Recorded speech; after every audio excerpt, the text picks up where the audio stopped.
Welcome to Retro Spectacles. I am Mitch Marzoni. With me, as always, a man who takes his dominoes seriously, Mr. Teddy Tutson. How are you today, sir? Hey, ready to get back into the dystopian nightmare. Unrelenting with that Netflix money now. Ain't nobody enjoying a game of dominoes in nary one of these episodes, so your boy is happy to hit the boneyard on your behalf. Got some classics, got some episodes that the streets do not regard well, and I can't say that I go with them on some of those assessments, but we will see how all of that holds up. Spectacles on for the big Netflix bonanza. Now, you and I talked briefly just a few moments ago, and we've agreed that we're gonna front load the two big headline episodes, and we'll see how much time we have for the other four. I think we'll have plenty of time for the other four, but it's one of those. Listen, we have to talk about these two, if nothing else. And we'll see how it shakes out. So just anybody listening who was like, wait a minute. If you miss somehow that this is not a 5.5 hour episode, don't worry. So hitting the ground running is the Rashida Jones and Michael Shore written Nosedive. Yeah. If you don't remember listening at home or watching at home, Nosedive is the one with the ranking system, the real time. What if Instagram had rankings? What if liking something on Instagram meant something more than Bryce just Dallas Howard, as the lead here? Yeah. Which I will say, this episode always reminds me of when people talk about, the stuff that exists to this capacity in some ways in China, right? Where they have the, if you, whatever, I can't remember what it's called. I think it's the People's Court, Supreme People's Court or something like that, right? And if you don't comply with court orders, you get barred from flights and high-speed rail. You get your stuff posted on billboards and shit like that, right? There's shaming messages. If you call somebody, it's the social credit policy is the official. I tried to look into it. I probably should have. It doesn't exist in the way that we, I think it gets straight into one collapse on Nosedive, right? But rest assured, there is certainly a degree of. I really thought exists. that There's I no could national scoring system, but it exists. Yeah, I thought that I could do a quick 20-minute Wikipedia dive on it just to kind of get the broad strokes. But holy shit, I could not.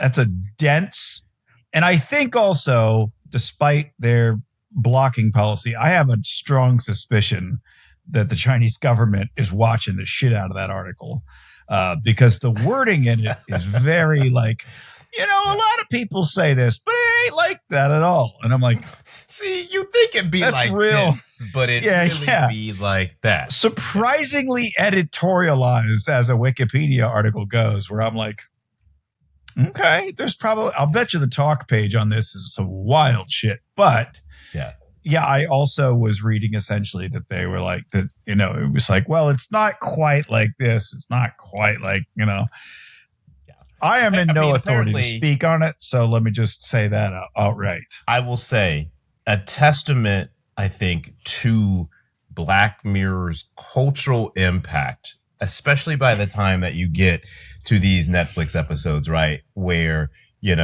it's, you have scholars now from these episodes that were released in 2016, 10 years later, who are like, hey man, that episode really fucked up everybody's understanding of how real life works. Everyone compares it to this fucking episode, and it's not real at that level, right? Like, yes, can they absolutely stop you from getting on a fucking train or a plane? 100%, son. Can they hit you with the, full-fledged apocalypse button and just, social pariah, boom, pow, pow, da, da, like that? Does not seem to be the case, right? It's not nationalized like that. But if you want to talk about the most dystopian show on the airwaves, transatlantic, right? That is some real outsized zeitgeist impacting behavior right there. To be like, nah, son, it's not. You know how they be doing Black Mirror and the Nosedive and China and shit, right? Yeah, like, no. Academics and whatnot. A thing that occurred to me is that, was this like, well, we didn't get hired for Toy Story 4, so let's work on Black Mirror. Right? It was Toy Story 4, right? That Rashida was supposed to be working on. But there's no Will McCormick here, right? This one actually pretty interesting because her and Michael Shore, who does all the Good Place, Parks and Rec, Good Place, Parks and Rec, etc. Right? They apparently were friends going back to like the earliest days of college, and so she, much like us, was a Black Mirror fiend. Found a friend who worked at Channel 4 and just straight up apparently cold emailed Brooker to be like, I love the show. I really fucks with it heavy. And they just stayed in touch. And then when the Netflix money truck came to his house, he was like, hey, how would you like to write this episode? And then she called Mike Schur, and they essentially were trying to make it funnier than the average Black Mirror, right? And what I think is most interesting about that, which sort of speaks to the American-British thing that we've been touching on, is why she says that it works so well is that, and this is Rashida Jones, obviously, right? Yeah. She says that the episode works so well because Brooker and Annabelle Jones let them make Lacey genuinely unlikable in a way that American producers would not. And that is something that I think is very tough. Lacey sucks. She is not right. But you would not get that, right? And my comparison to you, even though they're sort of different shows or whatever, I would say that in the essence of how Lorelai Gilmore is portrayed, right? I'm on team Lorelai sucks. Is that a Gilmore Girls reference? We're talking about the Gilmore Girls. Yes, it's a Gilmore Girls reference. Who else is a Gilmore in this case? Ain't no way. Ain't how many shows on TV called Gilmore with the Gilmore in the title? Okay. I just don't know the show, so I can't reference it. I can't. Fine. I'm sorry. I have no frame of reference. This via my I'm wife sure this is probably many I'm sure this is a great analogy. It is. It's a phenomenal analogy. The streets will appreciate it. But Lorelai, fundamentally, the show, you're supposed to like her and Rory, right? Like that's part of the charm and the whimsy. But in real life, both of them kind of suck ass. And I think that is the difference in how they are played, right? One of them is obviously more of a drama with, dramedy, whatever you want to call it or whatever, right? Network show, dystopian, unrelenting terror. But the approach to the characters, even though she does whatever things that may be grating or et cetera, right? The town still loves her, finds her charming and whimsical and fun and all that stuff. Whereas you don't get that with Lacey at all. So I do think that's very interesting where I think, okay, here's a better example for you, right? Carrie Bradshaw. Sure. You are supposed to like I was Carrie gonna reference Sex and the City next, but go ahead. There you go. Great. I'm sorry for stealing your bit. No. I wouldn't. I don't think. It's hard to say. Later seasons, Carrie. But yeah. The overall arc of Carrie, right? Truly, she is awful. She's a terrible friend. She's a selfish person. There's a lot of things about Carrie, but if you just take the wardrobe out of it, Carrie Bradshaw, big thumbs down. Take them shoes out, big thumbs down. Oh man, that's a big ask from the Satica crowd. I don't think it is. But I say the reason that you think it's a big ask is because unlike Lacey here, right? Carrie is positioned to overall, at the end of the day, still be likable, right? Endearing to you in a way that you don't have with Lacey here. And so I think it's very Carrie is the only three-dimensional character in Sex and the City. Everybody else has one trait, and they just play that note over and over again. Right. Until the later seasons when they start taking on other personalities, and you suddenly like everybody else more. And you're like, yeah, if you had shown me more of fucking Miranda, I would want to hang out with those people. And that's kind of it, right? I think the Samantha overall all day framing, Yeah, you never get a feeling or desire. And if you do, you are snitching on yourself right now. There is never a time when you're like, man, I really want to hang out with this woman. This woman seems like a good hang, right? We're talking with all three of these shows? I'm talking just with Lacey. Okay. You never, ever, ever have a single moment with Lacey where you're like, I want to hang out with this person, male or female, whatever the fuck you are, right? Take the binary out. There's not a lot of people in the show I want to hang out with. Except for maybe the truck driver. No, actually, maybe. But specifically, Nosedive, the episode. Maybe the truck driver in this episode I'd hang out with. Oh, yeah, that's the only person you'd want to hang out with, for sure, is the truck driver, yeah. Her brother seems, just insert dude here. Yeah, he's just a guy. At least he's a normal guy. But he is innocuous, right? He's not necessarily repulsive in a way. But that's it, right? Yeah. Even though you have whatever feelings, to your point, like you just described, you still want to hang out with Carrie at the end of the day. That's how she's positioned ultimately. You may not accept that, but I would say that's how her character is. It's not this like loathsome framing that you get. So it's interesting to see that level of relaxedness and willingness to go for that, right, with one of the big ones for Netflix, because it does feel like a piece of retaining the British sensibility of the show. Of like, we don't give a shit if you like this person. Is it an interesting story? Is it a fascinating character arc and journey, right? Likability, who gives a shit? There is a you're one good razz away from being a piece of shit quality to the British public that you kind of have to admire. Like, folks at home, if you've never popped on YouTube and looked up Parliament hearings or any parliamentary debates, question time. Like, holy shit! I wish to watch Congress fucking razz each other like it's a goddamn roast battle. This man wants to put the whole country in the toilet. I've seen your toilet, sir, and it is not worth the. And you're like, whoa.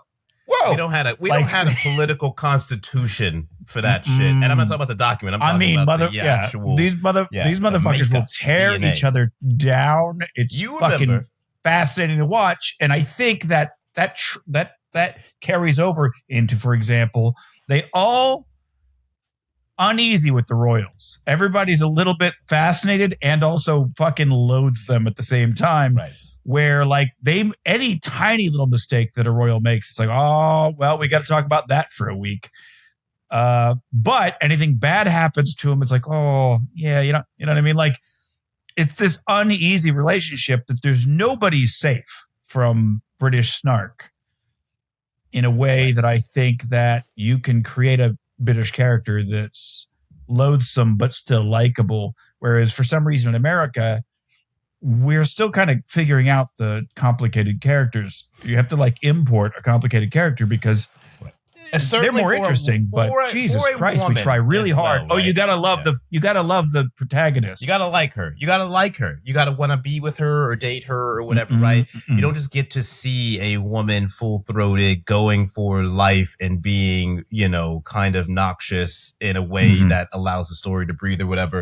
And it's also interesting because Nosedive is chosen first by Brooker to ease people into Black Mirror per Netflix's suggestion, right? Can you imagine the Netflix execs who are like, we love it, we paid you gobs of money. One ask though, can we slow down with the full throttle sadness? I don't want any pig fucking in episode one. We could, please. Yeah, could we truly kind of ease into this? And so it's funny to me that you get the one with the two sitcom writers coming in to lead off the first episode, right? And, I also think how much do you ease people in? Because playtests, so many Americans in this one. So many, it's so American. Right. A shitload of Americans. a shitload of Americans. Like it's very like, oh yeah, by the way, it got picked. Like if you didn't know, if I put you in a isolation tank and you had no idea, I just cut out the Netflix logo, and I was like, when do you think Netflix picked this up? I think you'd be able to pick this episode out of a lineup pretty quickly. Budgetary, cast, so many different things. Cast, budget, tone, there's some shots to some degree. There's some shots of some cars and some keypads and stuff where I was like, hey man, y'all have any money left for nothing else? You had no money left for them drones, huh? Like showing roads, the wedding itself. You like can see the money on several screen. Set changes. Oh, absolutely. You can see, put the money on screen. You can see the budget leap tenfold. And again, funny to me that it's like, all right, we want to ease people in. And so to what we're focusing on here, right? The two episodes that got the big festival world premiere at TIFF were Nosedive and San Junipero, right? Okay. That's how they rolled this shit out. They were like, hey, we trying to get y'all easing it into it. You feel me? We tried. Yeah, you had to wait a while for some. You had to slog through some shit. And I'm not saying anything negative about the episodes in between. I'm just saying, like, if you thought it was going to go Nosedive, San Junipero, like what else you got? Yeah, no, and that's it, right? That's how we're doing it here on this episode. But now the rest of the Shut world, Up and Dance to London, right? They didn't bring that shit to Toronto. They were like, hey, hit a nice nerfy Black Mirror sadness. The other one, though? This other one? Yeah, oh, shit. Shut Up and Dance is a very British episode. So to the meat of the matter, let me just say up top that in theory, I don't fully disagree with some level of there was an app, in fact, that came out shortly around the time this episode came out called People, Peeple. Did not last long. Everybody was like, "Fuck you," but in small doses, to some degree, there's a world in which I could kind of see, like, I don't disagree. Listen, we've all been in situations where a shitty person is at the party, and like everybody introduced them when they showed up, and then when they've run amok, and then they take off, and you're like, why didn't anybody say anything? Like, that's just Greg. He's just like that. And you're just like, right. Why is he allowed at this part? Like, why didn't anybody warn me? Why did anybody pull me aside and go, Greg's going to grab your dick, right, and call it a joke? Greg the dick grabber is at this function, and you know how he be. Yeah, everybody's got like there's a shitty person who did, like, everybody's got a shitty story about that person, and yet they're still around, and it's like, oh well, we just politely don't mention nobody. Well, yeah, it's also usually nobody has the fortitude to confront the issue, right? There's usually three that's yours, right? Hey, we don't want to deal with it. It's only two. We don't want to deal with it. Nobody really wants to deal with the ramifications and the messiness of confronting this, which usually gets you into the second one, which is, all right, man, what exactly is so sticky about this situation? You can't tell this person to get the fuck up on out of here, man. All right, they paying for everything. They blackmailing y'all. What we dealing with here, huh? What we dealing with? Yeah. But usually there's an intractability there, and you see it in every community, comedy community, BSM community. I've seen a million times there. Any little community that I have poked my head into, there's always like a group of creeps that just like everybody knows. Everyone knows don't talk. Creeps. Yeah, we gotta deal with the creeps. Like, you didn't tell the new girl this dude was a creep, because like that feels like pertinent goddamn information, right? And that's usually how it you goes. Would think. Is, creeps, the dick grabbers, all the hooligans that are out there. Yeah, for sure. So there does, at some point, we need to reckon the chasm between, hey, fuck this creep, and all right, everybody best be on their best behavior 100% of the time. Otherwise, fuck you. The state will come in and obliterate you, sure. Yeah. The state will put you on double damage at the airport. Although we are going to circle back to that as well. But where do you put the Overton window, so to speak, of those two chasms? I mean, it'd be great if there was more policing amongst the ranks, right? People wanting to deal with the dysfunctional, toxic elements. I kind of think that's a story for our time now. If you want to zoom out, I would say, quite honestly, there's a large swath of America's inability to confront the menace that is Donald Trump that has brought us to this miserable moment in time, right? I mean, to be super candid, that is a cancer on the body politic that embodies everything that we're describing right now. This guy has been a noxious piece of shit his entire life. He's been a grifting, flim-flam, scallywag, raping. Like, he is a piece of shit.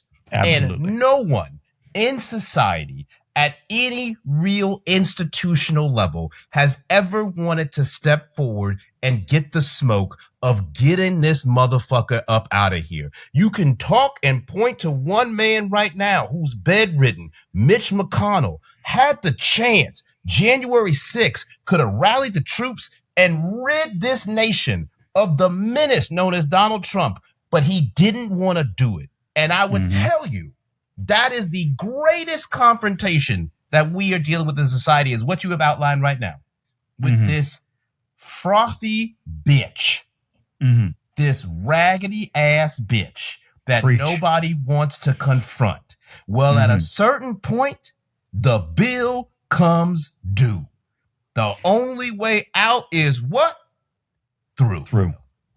Yeah, there is a lot of questions about the functionality, and is it the state that is responsible, or is everybody just kind of uneasy around under 4s and under 3s and so on and so forth? This would be except for there's the airport system, or the airport where they're like, hey, you know, you've been placed on a block, or you've been placed on a double damage thing. My God. Kill yourself right now, to be honest with you. There's no coming back from double damage. I feel like you got to find a hole. It should also work in reverse, is that if you get double damage during that period, you should also be able to get double points, because to stay cool and calm and be nice to people when all that shit is powering, that's worth double points to me. You out here, you know, talking like your restorative justice. We're not trying to do that shit. Ain't no rehabilitation. We don't give a fuck about recidivism. Forbid.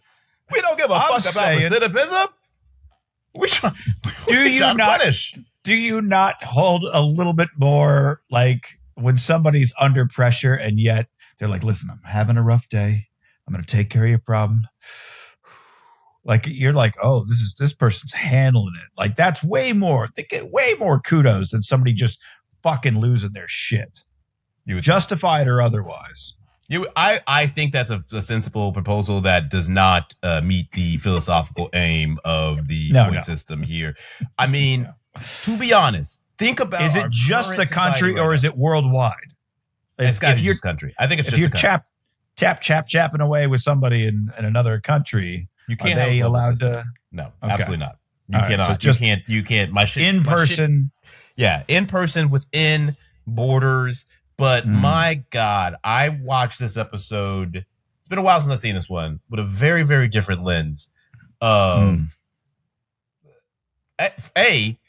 just a fucking miserable way to live in this hyper performative state with an increasingly diminished sense of self.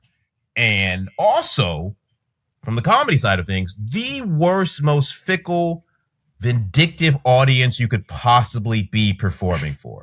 Because what I kept thinking while I was watching this is, this, like, who would survive in this scale right now? You would be obliterated, right? The service worker can give you a fucking 1 because they feel like you didn't tip them, right? Let's say you was late with my DoorDash, you know what I mean? Or you was out here fucking around with my shit. I see you on the ring cam. I give you a 1. You gonna give me a 1? How the fuck does that work? We out here just one bombing each other? Ain't nobody gonna have above a 3. The whole society gonna be in the fucking hinterlands. There's no way.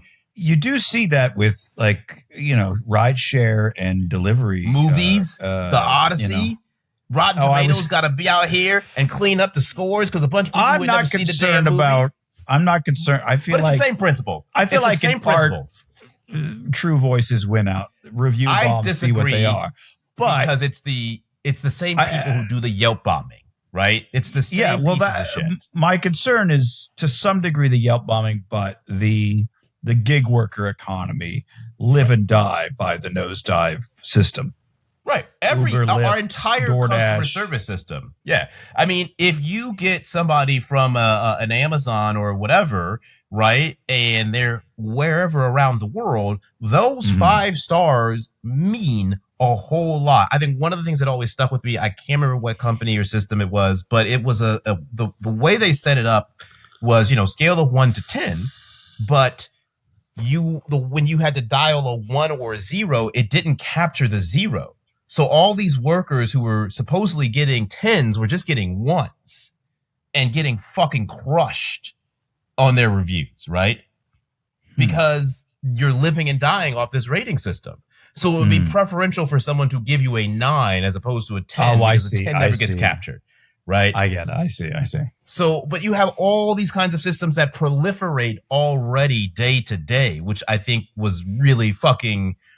really fucking I was thinking specifically because she does take, like an Uber style thing. Right. And the guy, as she's getting off at the airport, he's like, 2.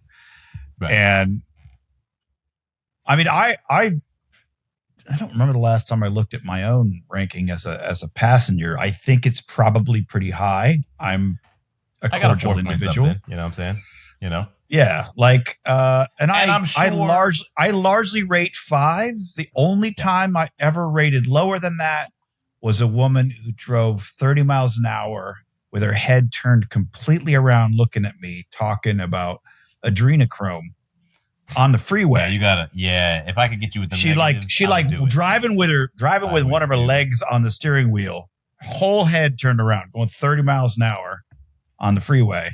Talking about adrenochrome, and I was like, "Yeah, I'm this next exit. You could just drop me."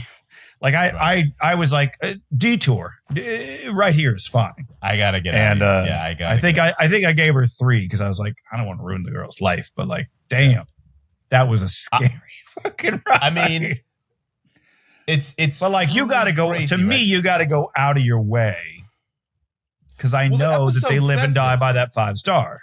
But I think this is one of the more salient elements of the episode is they talk about how 5 stars from service workers don't mean anything, right? Right. That's sort of it, right? Like, oh, you were nice to this person, they gave you 5 stars. Who gives a shit? Right. That to me is also okay. You get dinged if somebody else catches you being a piece of shit to them, right? But being nice that's about it. Right? Like, these are the people who we're talking about are living and dying on those interactions, and they are incentivizing you to be nice to them, but it doesn't mean anything, right? You don't even have that.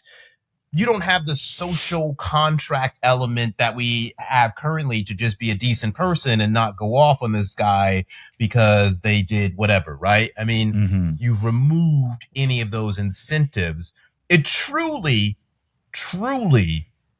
hard not to have the phrase "no one man should have all that power" bouncing around your head this entire episode.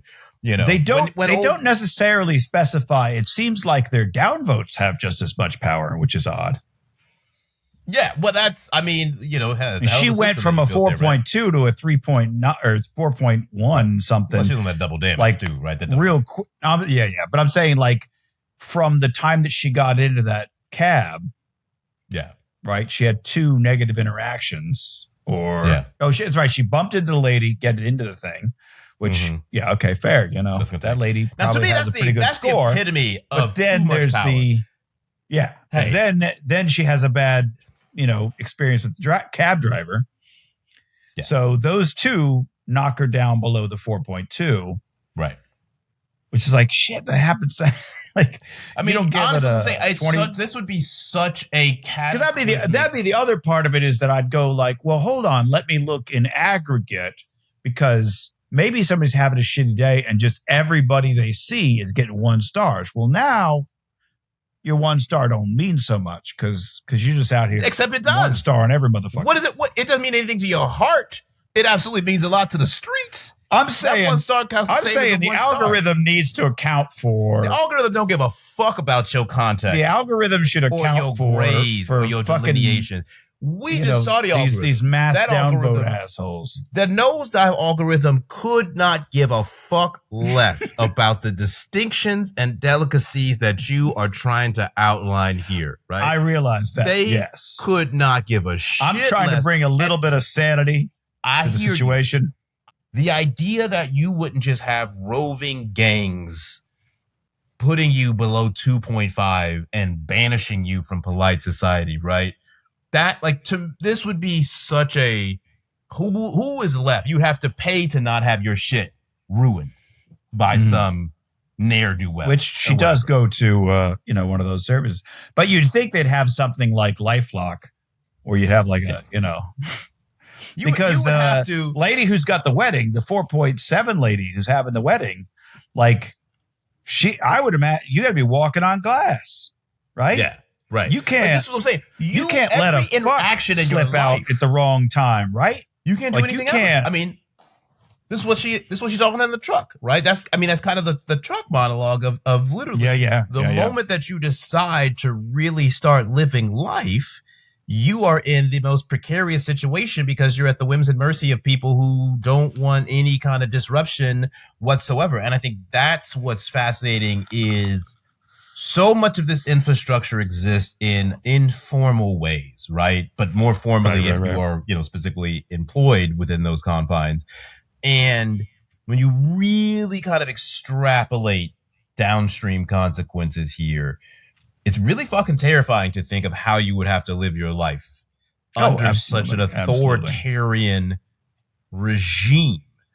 Where if you're walking your dog and someone doesn't like the cut of your jib, and you get 1 star. Or your dog's jib.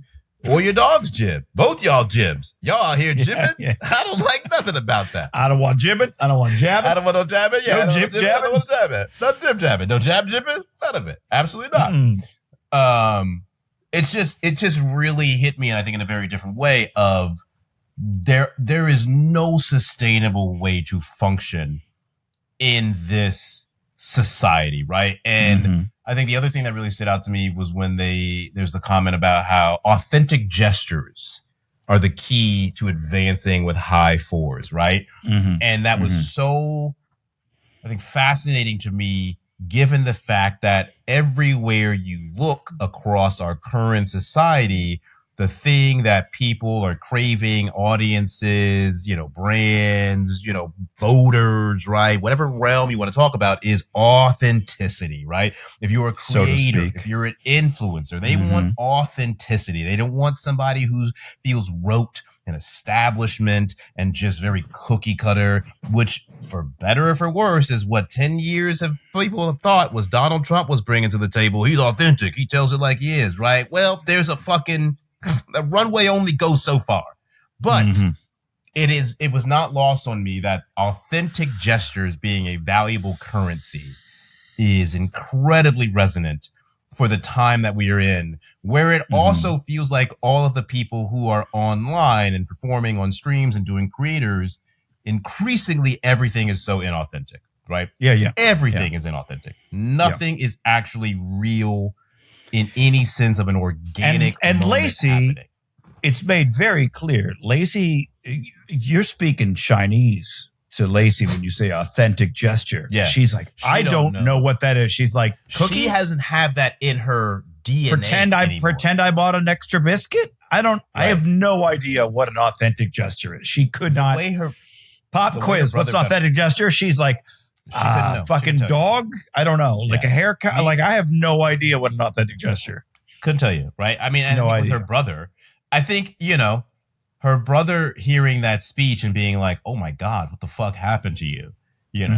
Is so interesting. This chick fucked your ex-boyfriend. She fucked up your hair. Like reminding her all the shit. She's like, no. It's not like you are just burying some sort of minimal hatchet here. This woman fucked your whole life up at the most formative ages possible. It should be on site for the rest of your life, Lacey. That's what your brother's out here telling you. And you like to worry about it. We got Mr. Rags. Girl, don't nobody give a damn about no Mr. Rags. It's time to fight.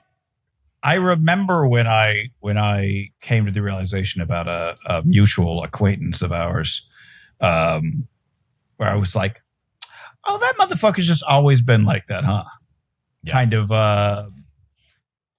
always needed a favor, never given out favors. Right.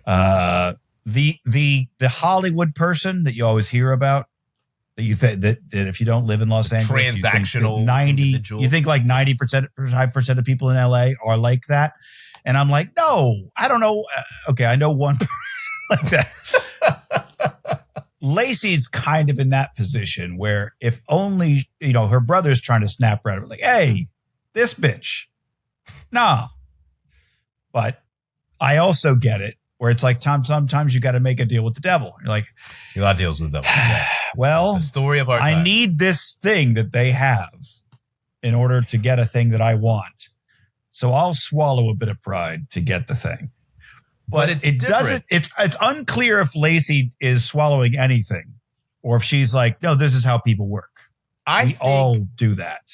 It's fascinating because I have a few notes of that specific thing, where I think the most sort of relevant here, right, is I said down towards maybe a little more than halfway. Amazing how they played Bryce Dallas Howard's character, convincing herself that there was anything resembling a real friendship between her and Naomi. Because you really struggle to see, has she convinced herself so much in pursuit of this life that she thinks this is real, right? As opposed to purely transactional. And the more she spirals, the more she holds on to that delusion, in a sense.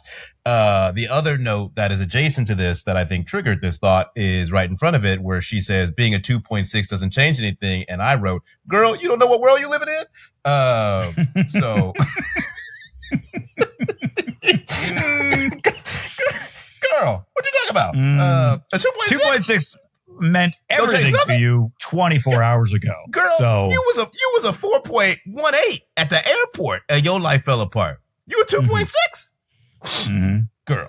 You got shit. We can talk about the black man now. Well, the first two. We can always talk about the black man. Well, the three, because the cab driver's black man. And I believe the airport. The coworker that we're talking about specifically, right? Yeah, but we're talking about the coworker. Yeah. When she's like, I got to be nice to everybody. And everybody's just like, you're being nice to the guy we're not nice to right now. We all went the other way. We all went with his boyfriend. Which is brutal. We don't know nothing about that breakup. We don't know nothing. I mean, we know a little bit, but we don't know enough. But I mean, that's what I'm saying. We as an audience don't get to pick sides. We're like, is he the piece of shit? I don't know. He seems like he brought smoothies. You got to give him that. Yeah. Where even if things were amicable or whatever, people are going to choose sides. And I'm going to get fucking... How many times you get to rate somebody? You usually rate me one time a day? Multiple times a day? Yeah. It can't be that many times. It got to be one a day. I think it's like one a day. But you also then the posts... I think you get the posts. I'm unsure if the posts go into somebody's rating, the posts, or if that's just like. Count. I think it all counts. It probably, probably in a smaller way because you can rate multiple posts in a given day. Sure, you think that probably got to be a weight. Yeah, I'm reminded of, for example, in regards to the coworker. It's like, hey, girl, we are not. I recall I brought a gal I was dating to a friend's birthday party. And to this day, that friend holds it against me. It's like, how you brought that woman? And I was like, how? I don't know this. I didn't know that you guys had some ancient beef. How do I know this? Yeah, right. Yeah. Like, you never told me. Yeah, I didn't get no memo.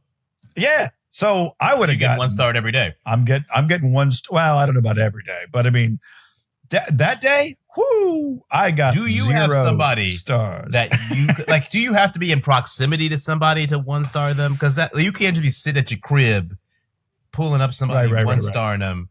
Right. You got to like. I'm saying like she bump it. Yeah. My showing up that day, party, you got 1 star. You got 1 star. I saw it in her eyes that I was like, I got like, 0 star, and I didn't know what it was. But it's Can you give someone 0 stars? Date went to the bathroom and she comes up and she's like, "How fucking dare you? How dare you?" And it meant that shit. It was not. And I was like, no jokes. I was like, "What are we? How dare I? What? You told me to come to your party. I'm at your party." I'm like, "No, you know what you did." But like she would bring that up. She would bring that up multiple times thereafter. She'd be like, "By the way, not going to forget." I'm like, "All right." So see, now there's the social score and that's for you. I know. I mean, there's a lot of people who run on spite in this economy. So if they, like spite fuels the engine. You know how many coworkers would just be in 1-star feuds until somebody shot themselves in the United States of America? You would just, I mean, this is the most, ironically, a thing that is designed for social cohesion, right? And assimilation, I feel like would be one of the most antisocial catalysts you could ever possibly conceive. That's why the brother stays home and plays video games. Like, ain't nobody rating me shit here on my couch. I'm Fuck fine. all y'all. I'm good in the mid threes. Living a nice here at home, life. mid threes. Out there, now, fucking, I don't know. I do. It is because I will, right? He's obviously a very loathsome person at this stage of his life, but I've referenced the Kanye, no one man should have all that power. And the other thing I kept thinking of, because the song came out the same year as this series, is his song Real Friends from Life of Pablo with the chorus, "Does anybody have real friends?" And it's got that little sad synth on there. But damned if I didn't have that shit going through my head this whole episode while Lacey was out here. And anybody got real friends? No, bitch. The answer is no. Ain't nobody got a real friend. That Naomi ain't got a real friend at that wedding. Okay, there's a whole den of thieves waiting to unsheath them daggers the moment she don't got a real husband that she's married. She got a real husband. She got a real life. She got nothing. She got nothing. It's a purely transactional world out there, and it's just I would be remiss. That was in my head. One thing that this episode reminded me of, and I remember lending you my copy. I may have given it to you. I may have ended up buying a separate copy because I was like, no, you keep it. It's really good. Because I don't remember if you read it or not. I was like, it's important for you to read it. The Killing Joke, graphic novel, The Killing Joke. Yes, I did. That famously people looked forward to Christopher Nolan's The Dark Knight because he said he had read The Killing Jokes. We were like, oh, Yeah. And I was like, what is this? And I was like, fine, I'll read it. And strong agree. I mean, it's such an interesting story, but the through line of that graphic novel, spoilers, not really, but whatever, the through line of that novel is, ever had one really bad day? Right. Yeah. Yeah. And that's what I kind of kept thinking about with this episode. I was like, this is the Killing Joke writ large for a social influencer. And it's true, because a one bad day could be so cataclysmic for you that your life ends as you know it functionally, right? You could literally, I mean, one bad day could be the end of it, right? And in this sense, who amongst us has not had a 24, 48 hour period that could render you from a nice 4.4 to a 1.7? If you haven't had a day like that, I don't trust you at all. You ain't. It starts in the morning when the car won't start, and it ends with you covered in oil, shirts ripped. You probably broke a bone. You know what I'm saying? Like you burned a couple of bridges along the way. Job done got fired. You know what I'm saying? Your cousin don't talk to your you. girlfriend's. Why are you acting like that? Because have you seen the day I'm having? You know what I'm saying? That's the day that you're like, yeah, I remember when I stopped talking to my aunt. You know, yeah. You know, it's you. If you haven't had a day where you could see your whole life and social order collapse in front of your face, must be nice. Must be nice to live in that ivory tower, that nerfy ass life that you got. Enjoy your 4.2, motherfucker. Yeah, right. Enjoy your 4.7, Naomi. Yeah. You better not never go to sleep. What I was going to say on this note, right? Because, Lacey chasing that lifestyle community and the way that they present that. I had the thought while I was watching that of the lifestyle community feels like a really good cover for a eugenics program within this space. Did you have that thought? Did you not have that? I mean, if you really wanted to filter out the best of the best within the this how we, yes, you not watching Black Mirror? Now we're talking about Men Against Fire, but all right. You trying to get into it? I mean, you acting like I'm the crazy person for pulling on the threads in the Black Mirror episode, huh? Now hold on. Never used the C word on you here. I don't think in the history of this show I've ever been like, well, that's a crazy thought. I don't think I've said that. I don't think I've said that.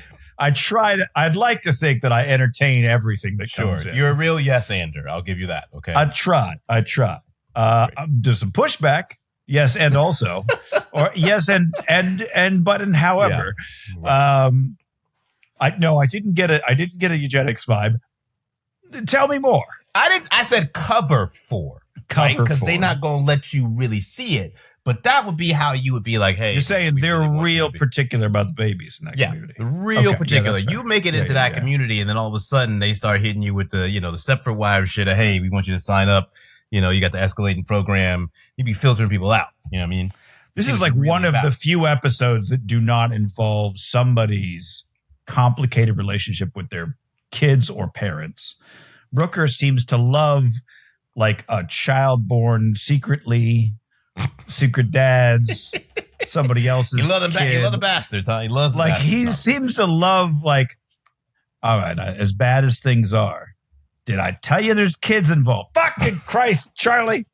Yeah. White Christmas. Like so many episodes. It's they cheated. But there was a baby too. Fucking Christ. Yeah. Like that's every cheat there's a baby. Where he's going through with the first time that we have him going through the grain and he's going through the footage and the baby's not his. I mean, and he just gets fucked up trying to relive the There's a lot of other people's babies. Like that's an obsession. A lot of out of wedlock happening here. Nosedive, nary a child, nary a discussion, which I think is good because that gets real dark real quick. But it does make you wonder, what point do you get on the system? Is it 18? Oh, you mean? Oh, you probably. I mean, honestly, they probably got you in there. It's already baked when you come out, and you probably by the time you get to kindergarten. And you think they let you go to 18? You think they let you run amok until 18? 5.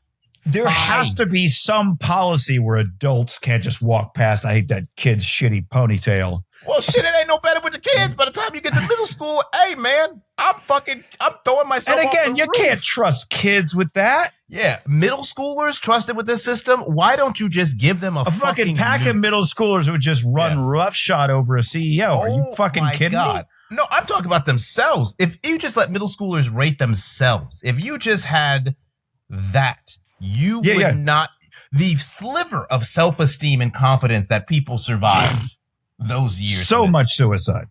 Gone. Yeah, it's through the roof. It's through the roof. Now, on that note, I think that very happy note. Yeah, on the happy. This is a comedy episode. This is the funny episode, mind you. This is the funny episode, which gets to the wedding itself, right? Where Lacey crashes that, and on the Dark Knight comparisons, right?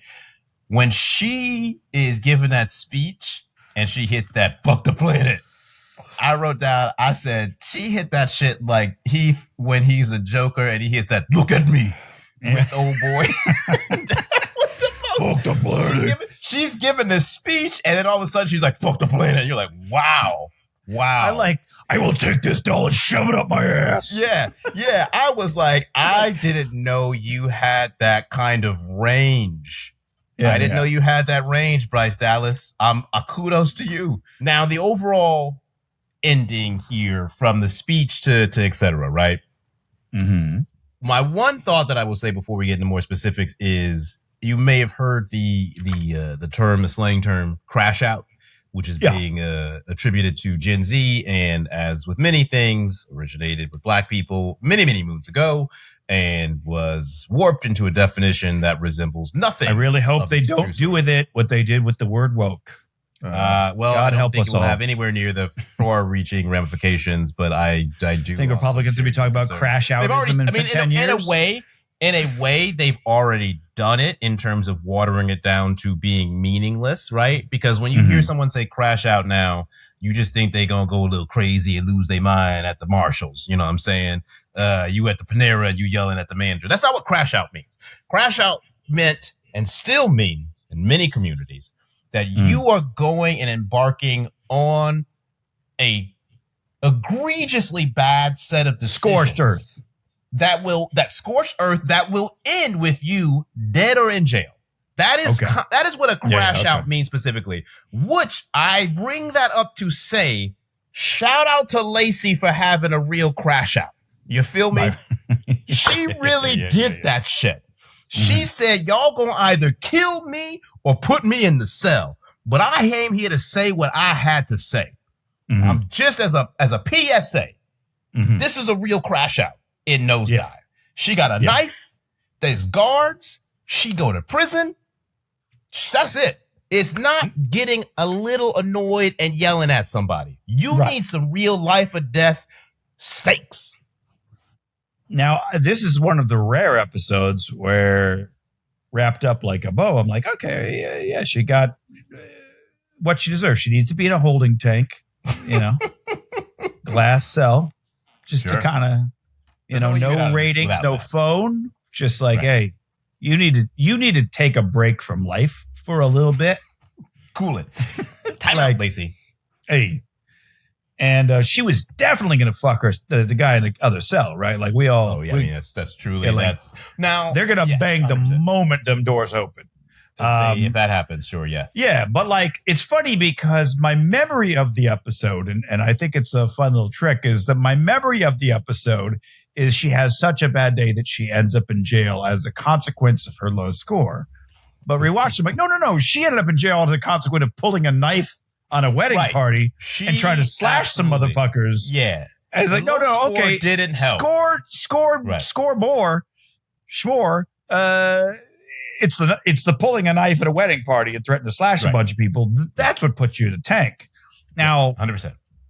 The implication, of course, is that 4.7 would never do that. Would never risk. Right. The downvote. A 4.7 would have the resources to have a 1.3 do that shit. And now maybe I'll boost you up to a 2.1 hire if I play your cards 1.3 to take care of this shit for you. And then I'd hire a 1.5 to kill the 1.3 like the Joker at the beginning of The Dark Knight. I'm just knocking off and everybody. Then I want a 4.6 as my lawyer when it all comes out.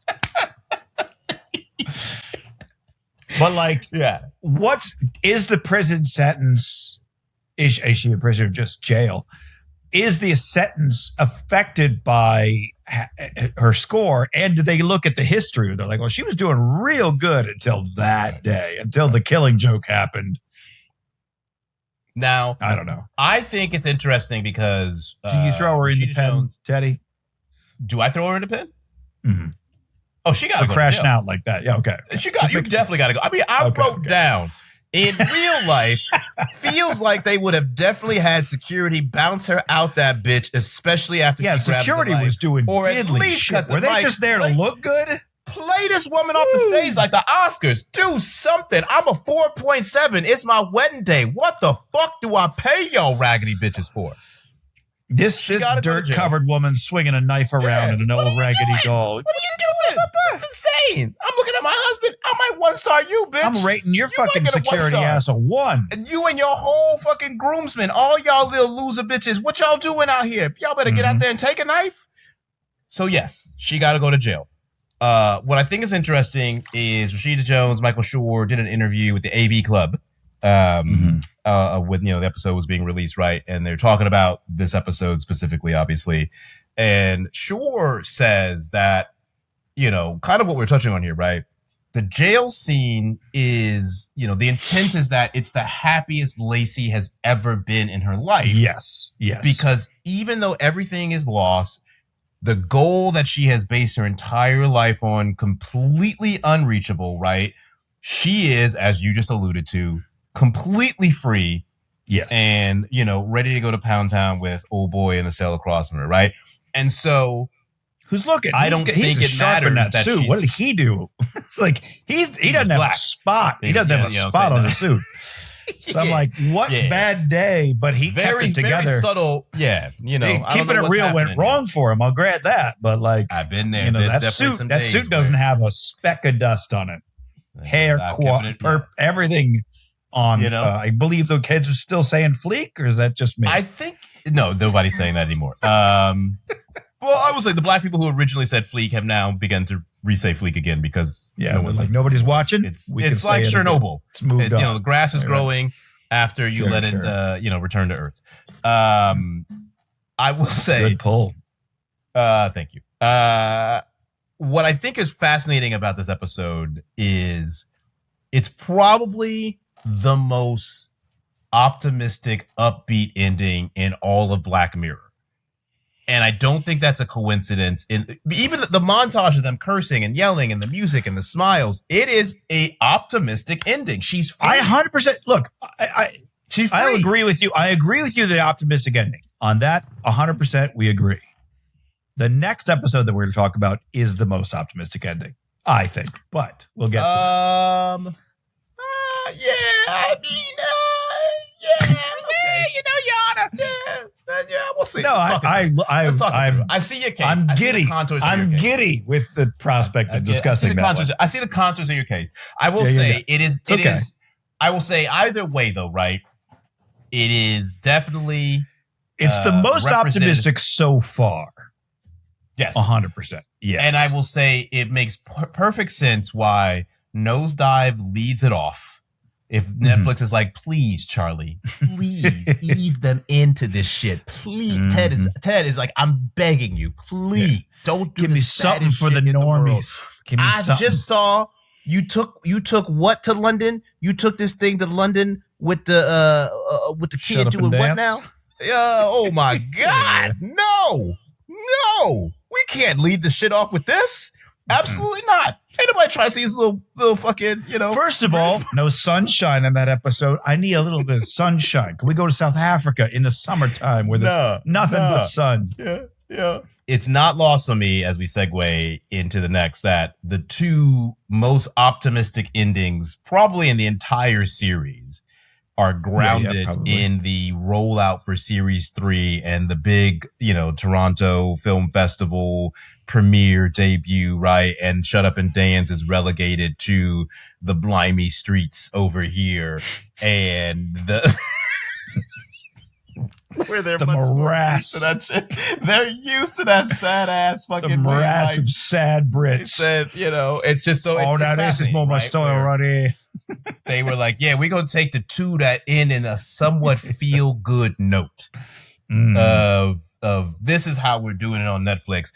Is that representative of the entire majority of the series? Absolutely not. Not at all. No. I love the idea of the bait and switch. People blind to Black Mirror and they see Nosedive and San Junipero at like a festival. And they're like, well, I like this show. I can't wait to get home and see it when it's on Netflix. I can't wait to the national anthem.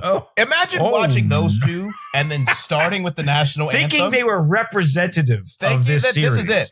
That is truly, and then someone is like, and that's why Netflix is like, this is what I told you, Charlie. Yeah. This is why I told you. Charlie's like, back to the pig. Surely Charlie was like, listen, I'm happy to do it if you show them no other episodes. I don't want a synopsis. I don't want Absolutely not. Details. I don't want any like some other episodes. I don't want none of that. I want you to just show these 2 episodes and then let them know that they can watch the rest when they get home. Please, and I will give you the world. And they were like, I'll do it. Ted had to be like, sure, I don't see a problem with that. Right. 2 things. One, what's your ranking on this one, that episode? Oh, yeah, we got it. Well, yeah, my ranking for Nosedive, I think I give this one I give Nosedive a 4.5. Okay. For me, it's the perfect Black Mirror episode. It's a 5 from me. I will say usually, if you got a hook for 4.5, right? I always push on the letterbox. You got to have a stated reason to go one way or other, not round up or down. Sure. I will say, while I appreciate the optimistic ending, it doesn't quite land for me to get it to a 5. I need that's fair. I need the rug to come out under your existence in a way. I need you to get John Hamm'd White Christmas up. I need you to really feel it in your bones that it's over for you now. It's gotta be fucking bleak for Teddy to get that 5. Yeah, it's gotta It's like, I don't know. I didn't see a single person die on this one. If it doesn't feel I didn't like see any cast, existential crisis. I need like society collapse. It's got to be real cask of Armadillo from Edgar Allan Poe. You know what I'm saying? I need a motherfucker now that's sealed the up in the second wall. time in 24 hours I've heard somebody pronounce it that way. What's it pronounced? A cask of Amontillado. Yeah, all right then. Now, final question for you, because I don't think we covered it. Is this her fault? Yes. Or, I mean, 1,000%. This is 1,000% her fault. I just wanted it on the record here for tracking purposes. This is another, Lacey, sorry, this one's your fault. This is 100% your fault. Shout out to Mr. Rags, though. So now we get into, I think, the most talked about. I mean, so much ink has been spilled. Rightfully. Let me just get that out of the way right now. About San Junipero.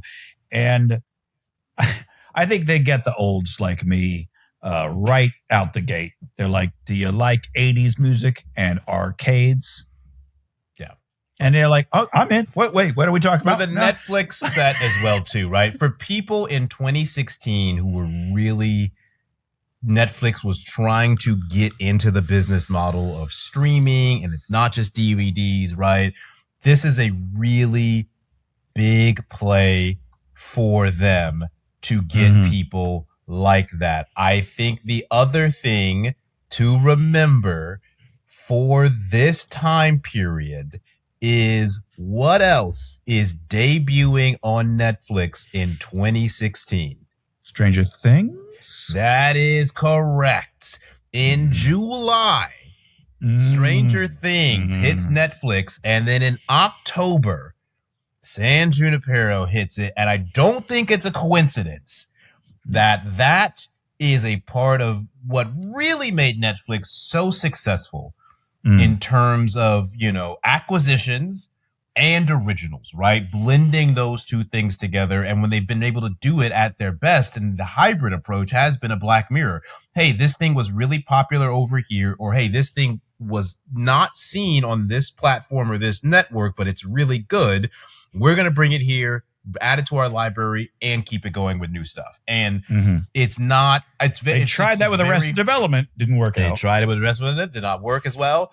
But yes, the fact that you have two very 80s heavy entities coming to the platform is, truly, I think it's what kind of had to give them something after House of Cards. Right. had to do something. Which is another gets the olds. The House of Cards very much gets the olds. Political thriller. You know what I mean? That's it. Now, I mean, I think the other thing, but right out the gate, you're just like, oh yeah, I don't know what this story's about, but I'm it takes a while to get into it, and I remember the thing that I had, the music on this is so incredible. The actual 80s music that's interwoven here, right? It's kind of the opposite of some of the stuff like the Supergirl needle drop, where everyone has been complaining about it for months, and I will say they're right. If you don't have a vision for it, if you got to tell me we went through 37 songs, hey dog, you should have done a whole lot of other different things here.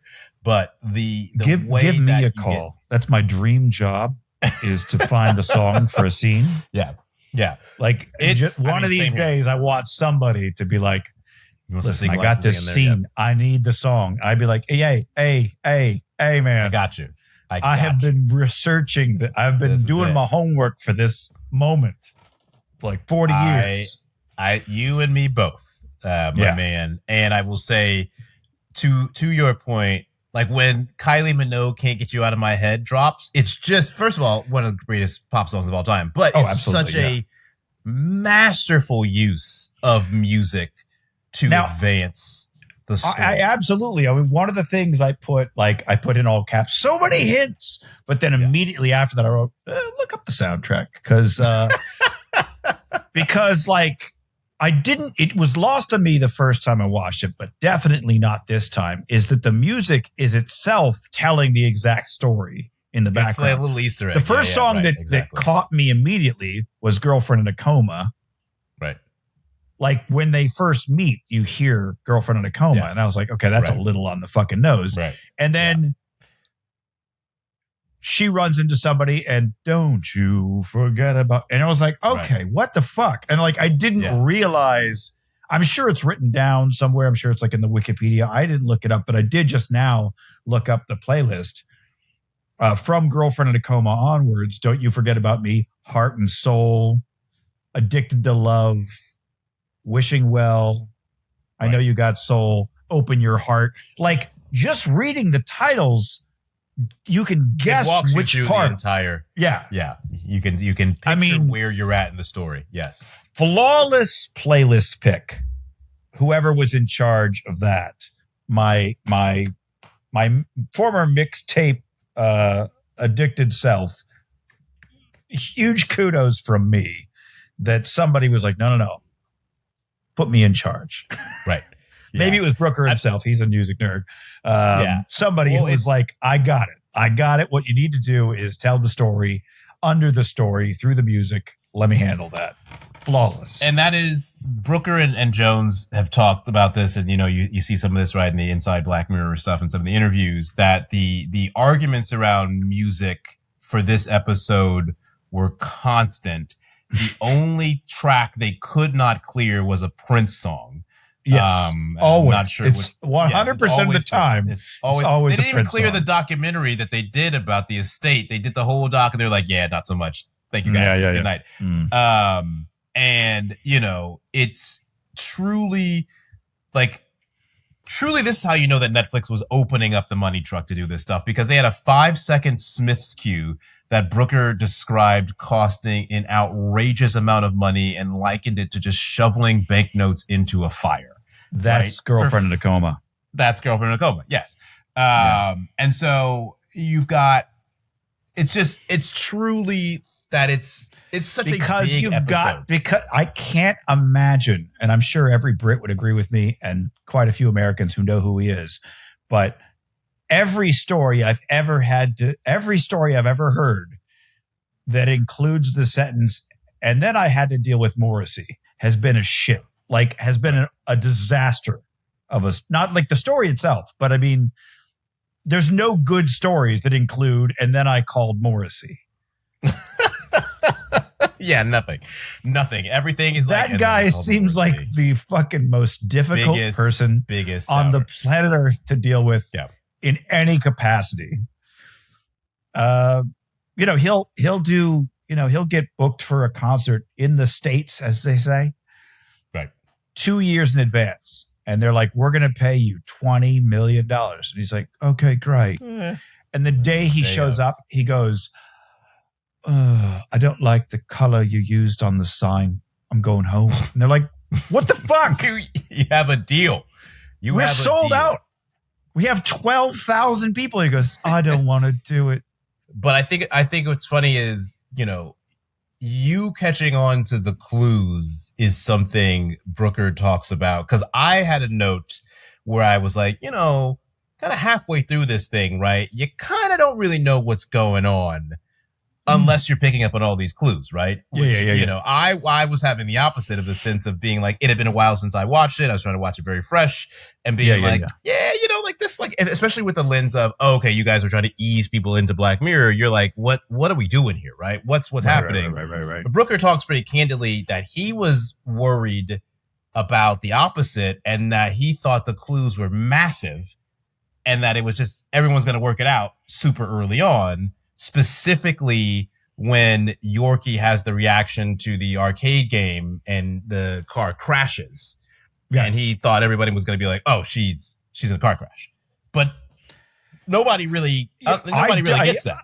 I did not. Nobody gets that, or the music clues. Usually, it's not until the third watch. Apparently, I certainly didn't. I didn't. The first time I watched this, I didn't have any clue, but it was interesting to watch it recently, knowing in advance that I was like, oh my God, they dropped, like, especially with subtitles on, there's like entire conversations.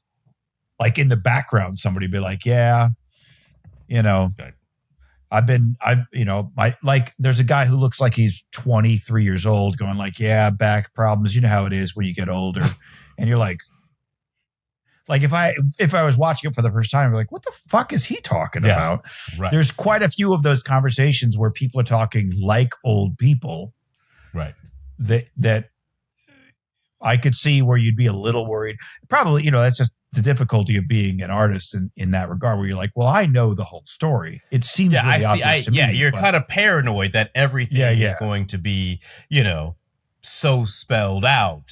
Mm-hmm. But it's really it is layered in a way that I think it's not so loud upon the first few viewings, or if there's a gap in between viewings, right?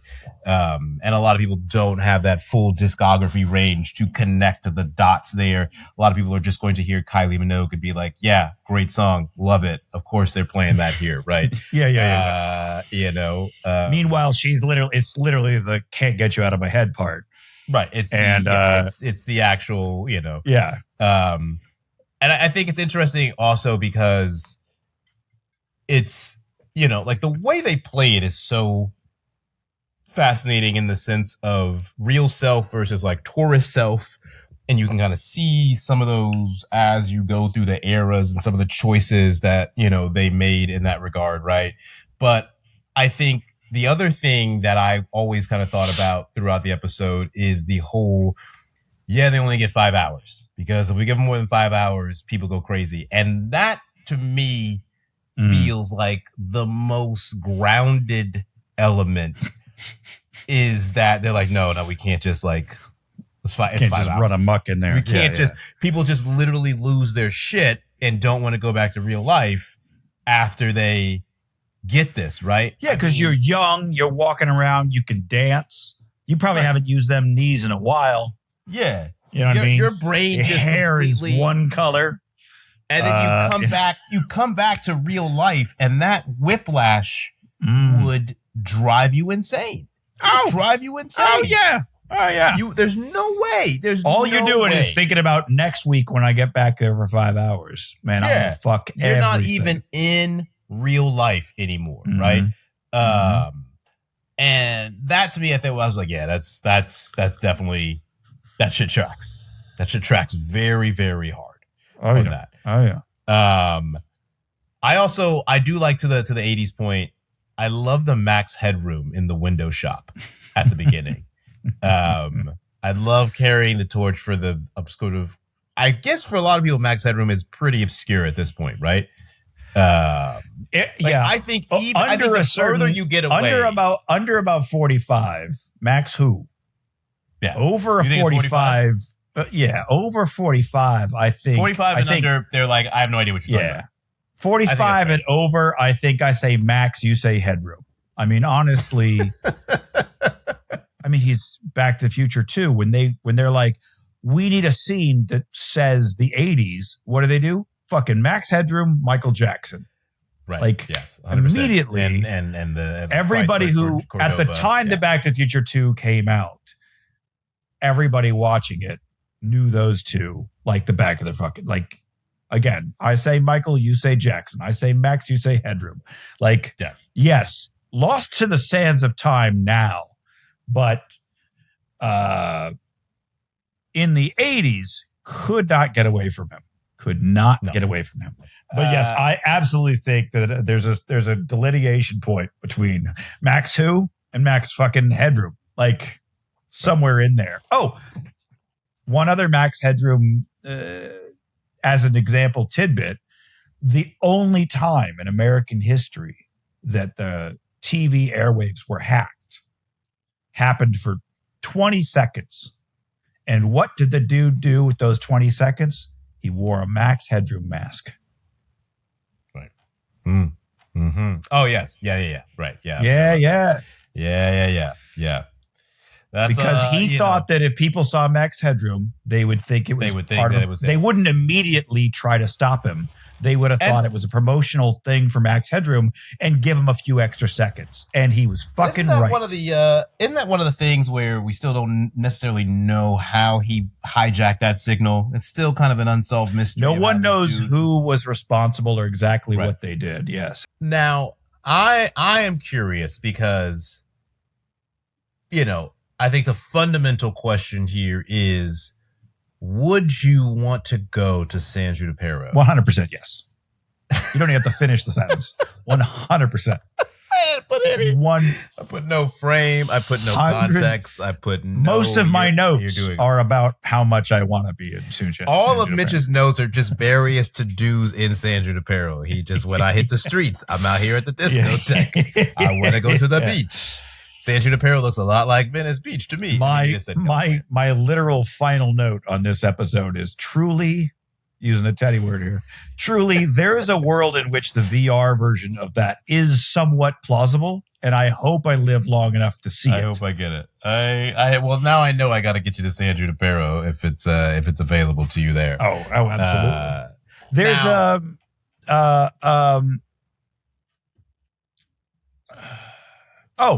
my biggest qualm with, for example, Westworld was that they were like, oh, they step into this Western version, blankety blank. We have these robots. They can do whatever they want.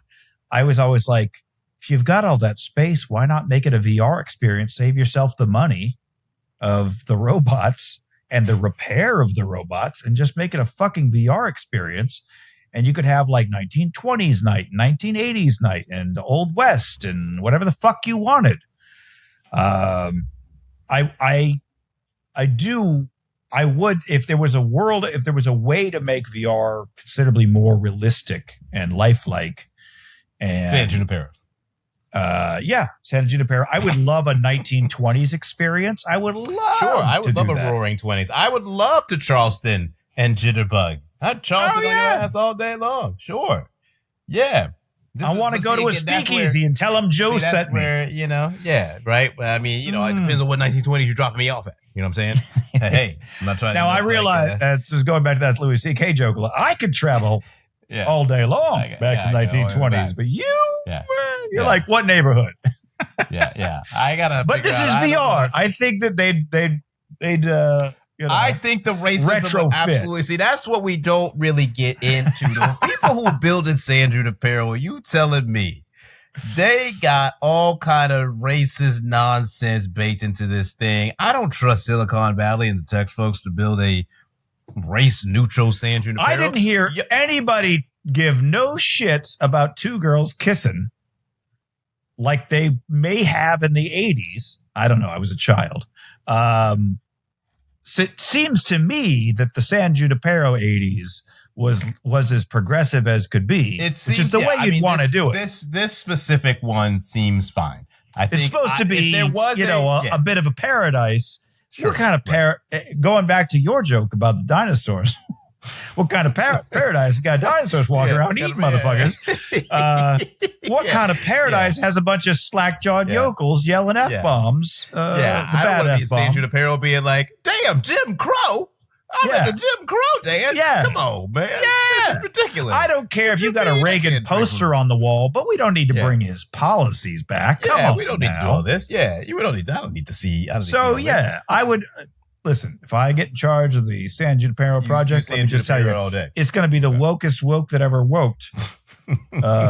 In my San Junipero 80s, blacks and gays very much allowed.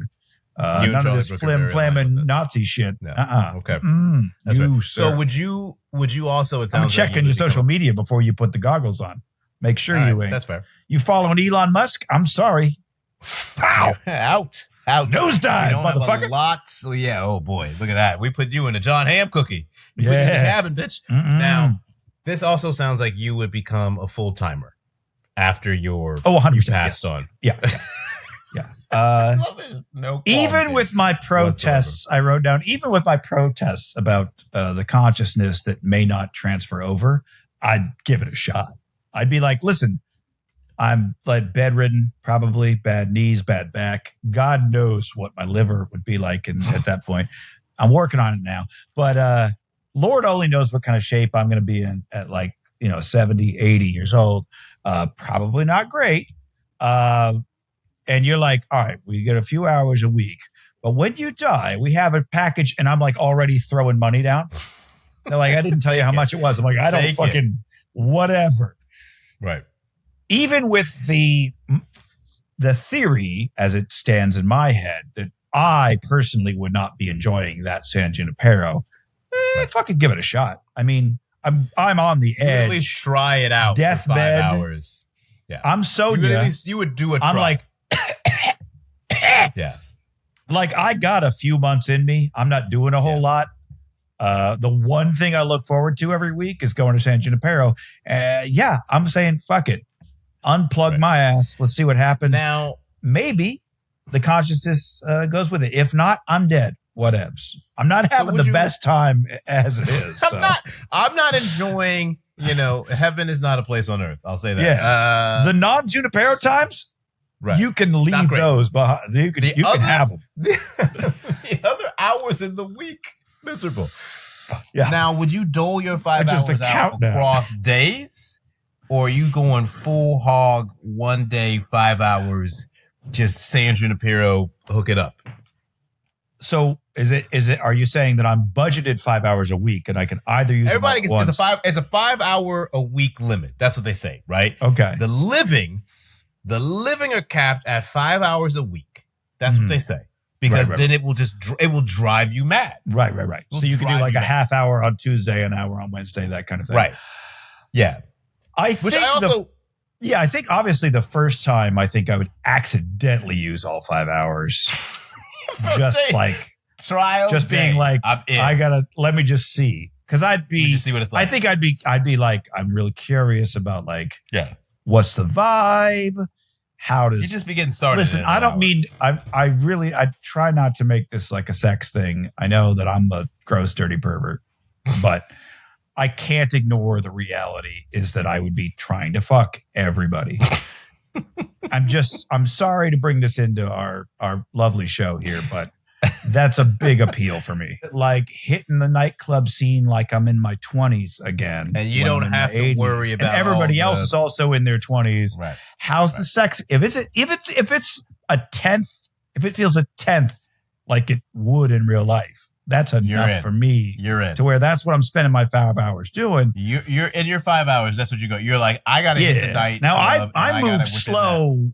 Like it's very few times in my life have I gone from meat to sex within 5 hours with somebody. It's pretty rare. We on San Junipero time now. You don't. Yeah, I wonder. Like if San Junipero time is like, hey, my name's Mitch. The bed's over there. Yeah. Then I don't need all 5. Every time I pop like in. The water planet from Interstellar. Yeah. 5 hours. That's 50 years, man. I'm saying so. You coming back? I would need to check out like what's 5 hours feel like at San Junipero, because time moves fast when you're having fun, et cetera, et cetera. If it's a 1-to-1, Kelly's on the same wavelength as me. She's like, I'm here to dance. I'm here to bang. I don't need your feelings. I don't want your. She's a party girl. I don't want to hear about your past. Party girl, hear about your dead husband. Yeah. Hey. I'm trying to talk about all this personal shit. Mm-hmm. I'm trying to tell you about. Trying to talk about that back room over there that we can get it on. So if that was the vibe for a lot of people going in, where it's like, oh, this is the room where this is the club where people just show up to meet people to bang. I'm just going there. I probably don't need all 5 hours. I'm sorry, this is a very long way of answering your question, but no, this is exactly what we're here for, and I was curious because. But obviously, same question to you. Yeah, that's what I've been wondering. I think for your first indulgence, I would be the same. I need the full time concentrated to really figure out how I feel about being immersed in this environment. So I think you'd be like, all right, 5 hours, hook me up. I'm Jacques Cousteau, we going down all the way to the seabed. All right. And we see what's going on here. That said, I would be, I am definitely concerned about the being driven mad part while still living. So I feel like if I was San Junipero curious. So your name's Richard, is what you're saying. I feel like I would want to have like an hour a day or something, or I need to break it up. I think if I was just going like I got my weekly 5 hours and I'm just like I'm going crazy in San Junipero, I don't know. I feel like the whiplash of coming back to real life would be too much. Especially, let's be real. If you are a normal, well-adjusted person with a nice, nerfy life, if you Naomi with the 4.7, you out here fucking, Lacey's boyfriend, and your high school life is great. You ain't got no problems. What you worry about San Junipero for? You just out, you dancing and shit when you die. You ain't trying to do that while you living. Everybody else got real. They running. They running from ghosts that haunt them. They got a real reason. So our people. Don't you dare plant that flag like that. I mean, yes. You and I people. But yeah, no, I know. You are right. I mean, that's what I'm saying. You know what I'm saying? I was not trying to get black with it. No, I didn't know. I wasn't putting it there. I was absolutely. As for the people at home, they were like, "Mitch just trying to get black with it." Was Mitch trying to be like, "Yeah, me and my fellow black," and tragedy oriented. That's what Mitch was getting. Mitch was saying, "This is the grief frequency. This is the sadness wavelength." That's why you had San Junipero. Why people with scars, physical and emotional. Yeah, none of this. That'd be my 4.7 shit. I know where my what truck driver's at. I'm out here looking at you. I couldn't know, I'm saying? I might not be able to enjoy San Junipero because I'm just looking around being like, why y'all all here, huh? What your sad ass here for? What you running it's supposed from? to be heaven on earth. It's supposed to be heaven on earth. I'm treating that shit like, hey, what you in for here, huh? What happened to you out there? What you really like? You want it? Yeah. I might be the only person crying at the bar in San Junipero. Who knows? I'm absolutely, hey, man. Let me just get you a drink. Let it not worry about it again. Have you heard this song? Yeah. Hit it again, DJ. What you need, my friend, is a gin and tonic. Yeah. Let this and I'm over here being like, you know how many of these people are dead right now? How many people you think are dead? Dead. Not a real dead. Wait a minute. I'm not dead. I just want you to know I'm not dead yet. Dude, you bring the whole some of y'all whole seem vibe, really dead. whole vibe. That's what you being settled by. It's just like, all right, y'all are dead though. Like we all dead. This is the end of the Sixth Sense for me. Sorry for the spoiler. No, it's interesting because when she does say that when she's on the roof, she's like, how many of these people are dead? Right. Is early enough that like you still don't know what's going on. So it's wild to hear that. Or whatever, right? Yeah, she goes, how many of these people are dead? She goes, I don't know, 80, 85%. You're like, yeah, which is a lot. That's a lot. San Junipero popping. And so I would have a lot of questions about, okay, what's the administrative state of San Junipero? We got a mayor? Do you know what I mean? Oh. Do we have to worry about that stuff? No. Elections? No, absolutely not. We out here partying. The streets clean themselves every night with a software update. All right, that's fair. I guess it is. So I'd have to work through the paranoia. Yeah. To really enjoy San Junipero in a way in which we know there's car crashing, full speed ahead, and there's slapping. We noticed that. I saw both of those. You can get slapped. You could get the shit slapped out of you. Get slapped. Yeah. You can. Well, you have to. Hey. I would be remiss not to mention she does go to a BDSM club, so you got to be able to get slapped. Which, hey, you should be thrilled about. That said, different kind of slaps here. She got slapped with the open hand version of the Morgan Freeman 7 slap. She shut up. Wow. Geez, so you better watch your disrespectful ass mouth. Okay. Yeah. You should be talking about Richard like that. You talking reckless. You're talking reckless, Yorkie. All right? None of that shit. I guess Yorkie was the other one, right? Yorkie's the party girl, right? No. Kelly's the party girl. Kelly's the party girl. Yorkie's the one who is right. Quadriplegic. The girlfriend in the coma. Correct. Yes. Yeah. Which also, I think, again, interesting that Brooker originally in the first draft, and I think this was the first of the series 3 episodes that he wrote kind of in reaction to everyone being like, oh, Netflix is going to be all American. And in true Charlie Brooker fashion, he was like, well, fuck you. I'm going to set this one in America. It's going to be in California. And here we go. Right. And it ends up being, I think originally it's a straight couple, and then he flips it into same sex. And that sort of opens up a lot of the other things that, come out of this episode, including the upbeat, happy ending. Right. Which as I'm thinking about it, I'm hearing Heaven is a Place on Earth. I will currently give this the nod over Nosedive for the more upbeat ending. You're welcome.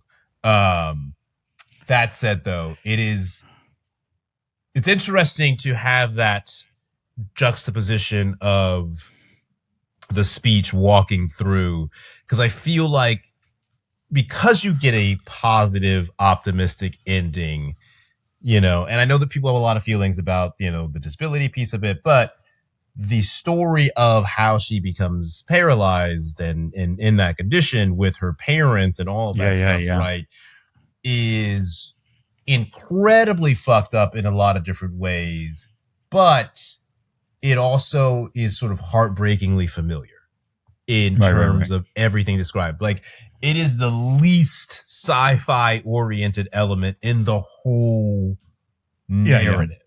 Is that visceral reaction from the parents leading to this cataclysmic chain of events that results in it. And so I think that, because you're wondering really that the whole time when you vibe out, because we get way into the episode as far as like, okay, but how is it that she's never had intimate time? She's never had sex.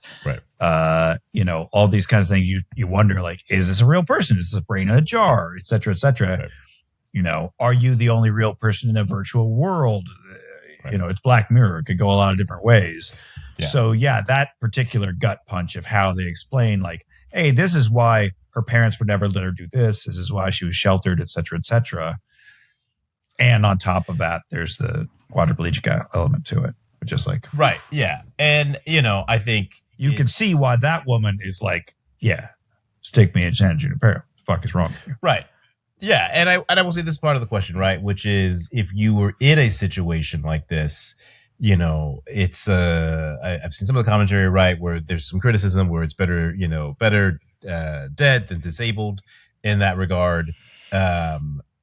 I see your reaction here, and I'm just curious because I feel like it's kind of a dichotomy, right? Where I understand those feelings and I understand the criticisms of that. But the flip side would be, if people were presented with this choice to represent and personify themselves in this afterlife, would they choose to be in this form or another, right? And I think if you were just being kind of realistic about a lot of people, they would say, oh, you're presenting this offer to me? I'm definitely going to try that out, right? Yeah. If you are, Yorkie here, and they go, hey, you can live the life that you always sort of dreamed and imagined for yourself, it seems like she would choose that for a variety of reasons, Yeah, my eye roll is like, we're not talking about disabled. We're talking about she's like in basically a coma. The guy says she can't talk to you. She'll be able to hear you, but she's not going to respond. She's not going to move her hand. She's not going to talk. You'll get no reaction from her. Borderline vegetative state. Yes. Right. So that, we're going back to, I hate to be a bummer here, but that's the Terry Schiavo case. I was about to say that is 100% what we're dealing with. Yeah. So like, we're not talking about just a disability. We're talking about like very nearly not living at all, very nearly not human, not what is that life? You know what I mean? On the sort of precipice between, conscious and unconscious existence versus not. Yeah.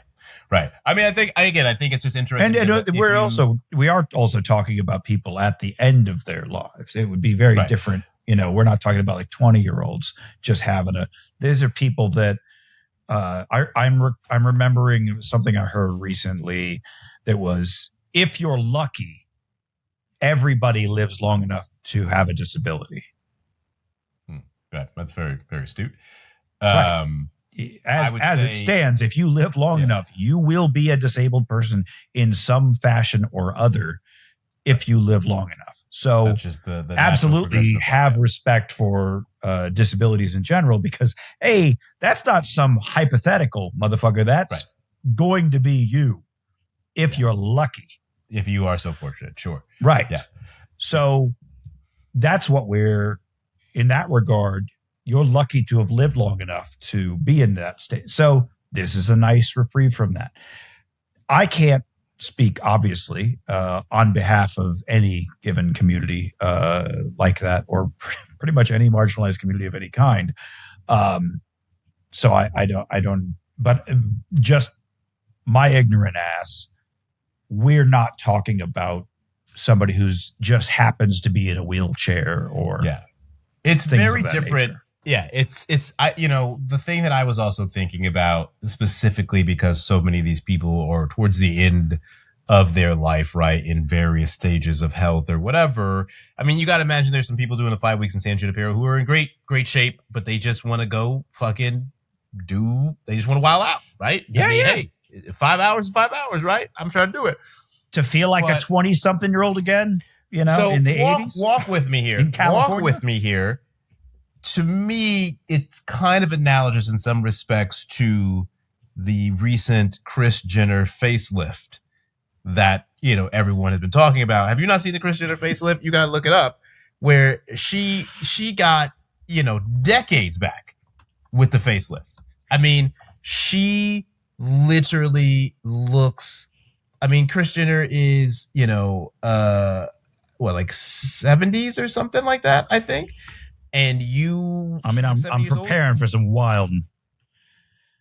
Oh, okay. Look at that. Yeah, that's is that a 70-year-old woman? That's that she looks. That is a stark. She looks like Kim. Yeah. She looks like Kim.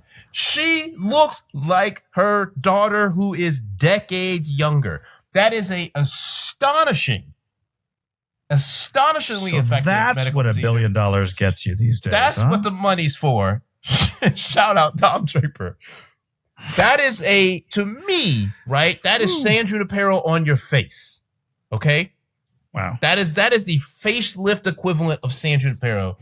And how many people see Kris Jenner like that and said, if I had the ability to do that, I'm going down that road. We're not judging. There's no morality here, whatever, right? We're just talking real politics, brass tacks. You're saying now, are you saying you're not judging, or you're saying outside of judgment? I'm saying I'm not judging. You get amnesty here. All right. I'm just looking at the real politic of it, which would be if you were to introduce this at anywhere near a scale of San Junipero, you would have people transforming their face immediately, right? So I think that's kind of the piece of some of this stuff already walks amongst us. Yeah, there is no discussion at any point, and I'm not sure if it would have tainted the episode or whatever have you, because it's a purely philosophical episode. There is no discussion whatsoever of money. Right. We don't know anything about. Yeah, we see the data center at the end. It's massive. It is gigantic. But like, how much electricity? What's that cost to keep whatever the fuck alive? To keep that code running? Yeah, like, what are you charging the family of the person who says, "Hey, plug me into the Junipero simulation when I kick it"? What are they paying? We don't know. Like, this is where I have to bring up Upload again on Prime Video, because that is literally the entire premise of the show. Is walking through an afterlife with tears and various, services and issues like that, right? Which is what we are already sort of entering a future, a present that encompasses those things. And it's also, if you take a step back, whoever is running San Junipero clearly had no 5-hour-a-week limit to start. They were just like, hey. We got San Junipero. knock Yeah, that was a doctor, like an adult came in the room and go, whoa, right? whoa, right? whoa, like, whoa. The first wave of San Junipero just has people going fucking insane until someone's like, guys, I need you to put your clothes on. We gotta reboot the servers. Can you stop fucking the vending machine? I gotta reboot the server. Gotta cap this shit. And someone's like, well, how about walking in the middle of a 17-person orgy? Guys, I have to 40 reboot. hours a week. Oh, come on. In the eye, I have to reboot the server. Like, imagine getting to 5 hours a week. Someone's like 40 hours a week. And you're like, no, you cannot work a full day job in San Junipero. You will lose your ever-loving fucking mind. Are you fucking kidding me? You got to appreciate that an adult stepped in and said something at some point. Somebody. Because definitely the limit was not there day one. Government regulations, besides the fact that you can't eat a piece of lettuce without explosively shitting yourself in this country, somebody had the bright idea to regulate San Junipero. So I haven't talked to Uncle George in 6 months. They keep telling me he's busy. Every time I call, they say he's busy. 3:00 in the morning on a Tuesday, he's busy. I don't get it. That's a good regulation. What's Uncle George doing 24/7? Positive societal development. Families are still intact, okay? Because she was able to go with Richard for 43 years. Even after their daughter died. Because why? Oh, man. Somebody like Richard was like, we don't need that shit. That's get all the awards. That fucking breaks you. Yeah. Like, what right do I have to be happy here? Right. Just and being like, and I know he's gone. I never seen him again. I don't believe in an afterlife. Fuck you and your afterlife. Right. He pulled the plug. He's out. Goodbye. And I'm out here dancing and fucking. Whew. Hits like incredible a Mack truck. Performance. It's incredible. Which absolutely. I will say, for the episodes that have an optimistic ending, they certainly earn it. Thin on the ground that they are. They give you some very still, absolutely just heartbreaking moments, like you said. Some truly, truly emotionally devastating moments that really let you get to a place where it deserves a more uplifting ending. But shout out. A lesser show would have not thrown in these extra things. They would have just ridden. They would have San Junipero all the way through. Ride the fucking happy train from fucking sun up to sundown. From opening credit to closing credit, happiness. But Black Mirror is like, come on. No, we gotta really get into this. And I will say, these people have to earn these 5 hours, and we're going to show you how.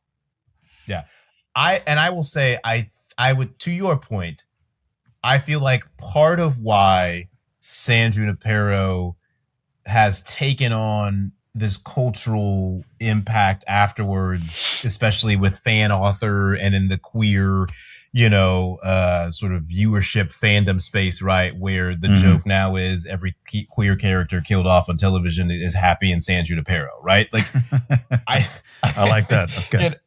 As a counter to, especially 10 years ago, right? You're looking at, I think it was Glad that had, a period where it was like 25, gay female characters had died since the start of 2016 or whatever, right? To and it was like, that's sort of the time that you were in. It's like, you're just killing off all the gay characters on TV.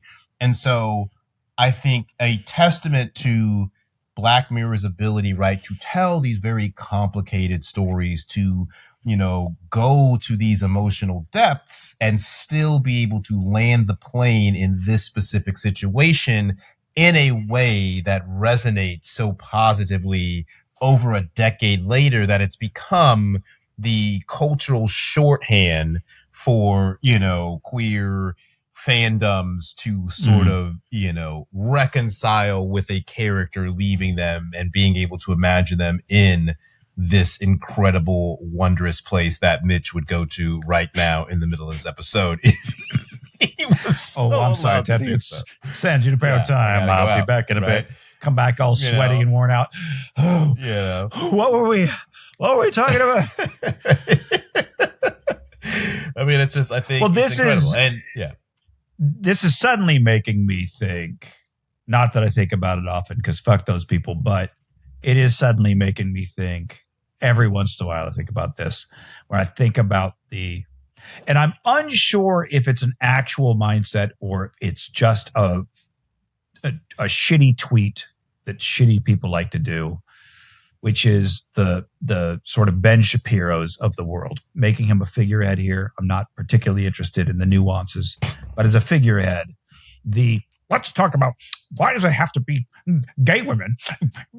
This kind of the people who squawk boxed about Lightyear, the embarrassment that we talked about, that like you're going to take time out of your fuck you, fuck your. Right. We don't need. We're trying to move forward without this bullshit. Why are we? Yeah.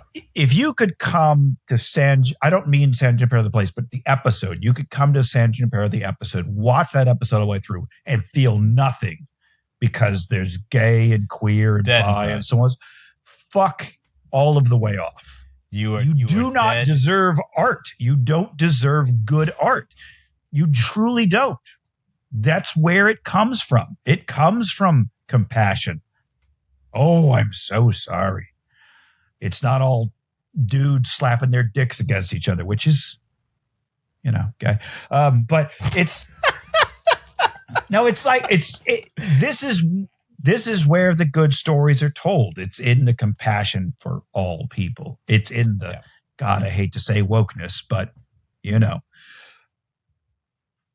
it's a better story this way. Yes, you could have made them straight characters, and I think I probably would have enjoyed it pretty well. But adding those extra layers, why not tell a story to the queer people that the straight people can also enjoy? Why not? I mean, it's a universal story. It should be. I'm not. Anybody who comes at this with like, well, I've got to fuck you. This isn't for you then. You don't get to enjoy this idea of universal specificity, right? You can ground it in a specific, culture and character and POV while still laddering out to show the universality of the human experience, right? This may be distinctly Black, this may be distinctly gay, this may be distinctly Latino, et cetera, et cetera, et cetera.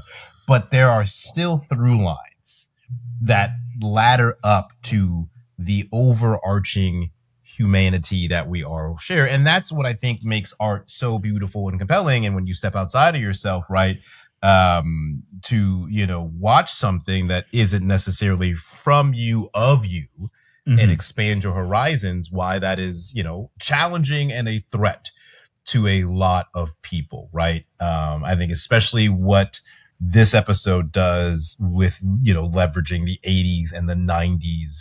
And I think, it also makes me think about something from RuPaul's Drag Race, which is, RuPaul always gets kind of annoyed with some of the newer, younger queens who are like, well, my parents loved me and I had a great childhood and, everything was peachy keen. And it's just oh, okay.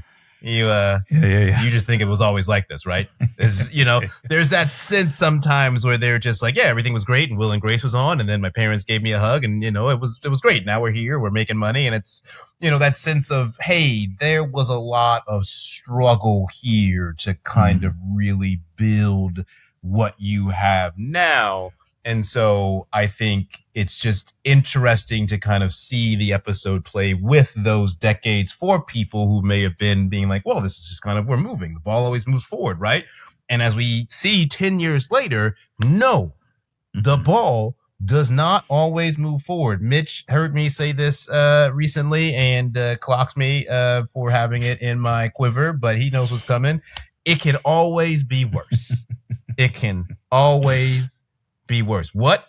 Anything, everything can always be worse. Remember Except that. in San Junipero. Except in San Junipero. You, Mo, look at you. Wow. So pulling it out. 5 stars. 97-year-old Teddy, who's got a lot of stories to tell, who's had a few hours to check out San Junipero and likes the cut of the jib at the one juke joint down the road. But like, hey man, that tumor ain't getting any smaller. You got about 6 months to go. We're making some affairs and such. Getting all the affairs ready. What you want us to do? We plug in. Are we getting ready to plug you in, or are you ready to explore the cosmos in your subconsciousness? I think that honestly, I'm unsure. I think I would probably dabble in some San Junipero. It's tempting to just have your consciousness extend forevermore, but I think I would need to. This is where the upload piece comes into mind, which is who's paying for San Junipero for how long? Like, am I gonna be in San Junipero for like 10 years? You know what I'm saying? Like, if you got, yeah, but like what's the diff, right? It's either going to be for 10 years or you're dead anyway. So that's fair, I guess. I mean, I think, I would definitely give it serious consideration. I think it really would depend on, like, in the most quintessential Black fashion possible, who all gonna be there? I need a guest list at the barbecue. I mean that is really my barrier. I'm interested in San Junipero, but who all gonna be there? From my side of the ledger and the other ones. Is that why you always ask me if I'm going to be at a given party? Sometimes. Who else going to be? Like, hey, you're going to be at that party? Yeah. Who else do you know is going? Yeah. I mean, that is a naturally... I mean, I'm not saying other people don't do this, but this is a distinctively Black thing. Who all going to be there? Right. Put that on the Black Family Feud. That number one answer. First question you asked when invited to a gathering. Who all gonna be there? All right. So yeah, that's why I'd be asking. Is the white people equivalent? What do I bring? Probably. So you're not on Richard's wavelength by any stretch. I honestly. It's the part that he didn't even trial it. That's where I'm not. I'm not as anti San Junipero. I would need to see it. I would need to experience it. But I think as you know very well, have a affinity for real life, for better or for worse. I want to know what's happening, what's real, what they're saying in the streets. I need to be connected. And I think that would be a challenge for me. And also why I'm like, of course people are going mad after 5 hours and 1 minute in a week. Of course. He said, no, I ran the numbers in aggregate. You let these people hit 5.5 hours. They have lost they're fucking gone. They're gone. They're gone. So I think that's it. I don't know if I could truly succumb full-fledged San Junipero because if I'm going out, I don't know how much of that last day is going to be like, I want to get a real slice of pizza. Not a San Junipero one. You're gonna put me in San Junipero. I got 6 months. Yeah, I have a lot of questions about the sights and sounds and smells and tastes of San Junipero. Yeah. Like I said, I initially, because we don't see them. We see them drink, which is another question. Do you get drunk? Old boy was drunk when Yorkie found him. When he was like, "Yeah, Kelly out there." He was drunk and sad. That boy was drunk in the hallway. Yeah, he was drunk. He might have just been sad.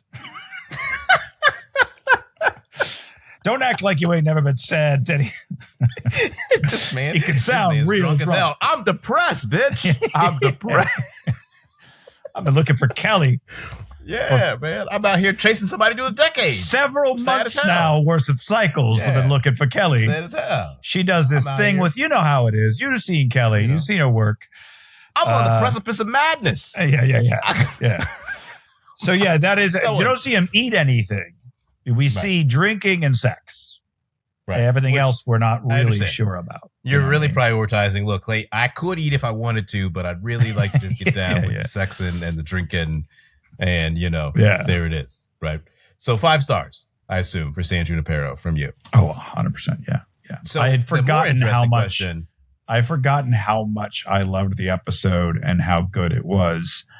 I think because at the time, certainly the first time I watched it, I ain't too proud to admit, I was probably in that I knew a Green Day before they got big kind of mindset. You know what I'm saying? that like shitty punk attitude that I still I fight. I was out here bootlegging these tapes. Yeah. Like I fight. I get it. It's wild to go to a Guar show and half the people there are there because they covered a Chapel Roan song, and I'm like, I've been in these streets since your fucking parents. In blood my whole life. Since your parents were fucking teenagers, I was at this fucking pit. Right. But I don't have that. I mean, I don't have that hate for obviously the Guar show. It's just there's no hate at the Guar show. But I think that there's still that punk part of me that does kind of push back to some degree, where Charlie Brooker brings it to what was maybe not so anymore, but certainly in 2016, the platform, the cultural center of the earth. Yes. And going and sort of what will they do now with the extra eyeballs and the extra money and so forth. So I was probably a little uneasy. You had your guard up. Yeah. But to revisit it now, I'm like, God damn, what a great episode. What fantastic writing, casting, acting, soundtrack. It hits everything. And as you know, one of my favorite things about art in general is the conversation that it inspires. Yeah.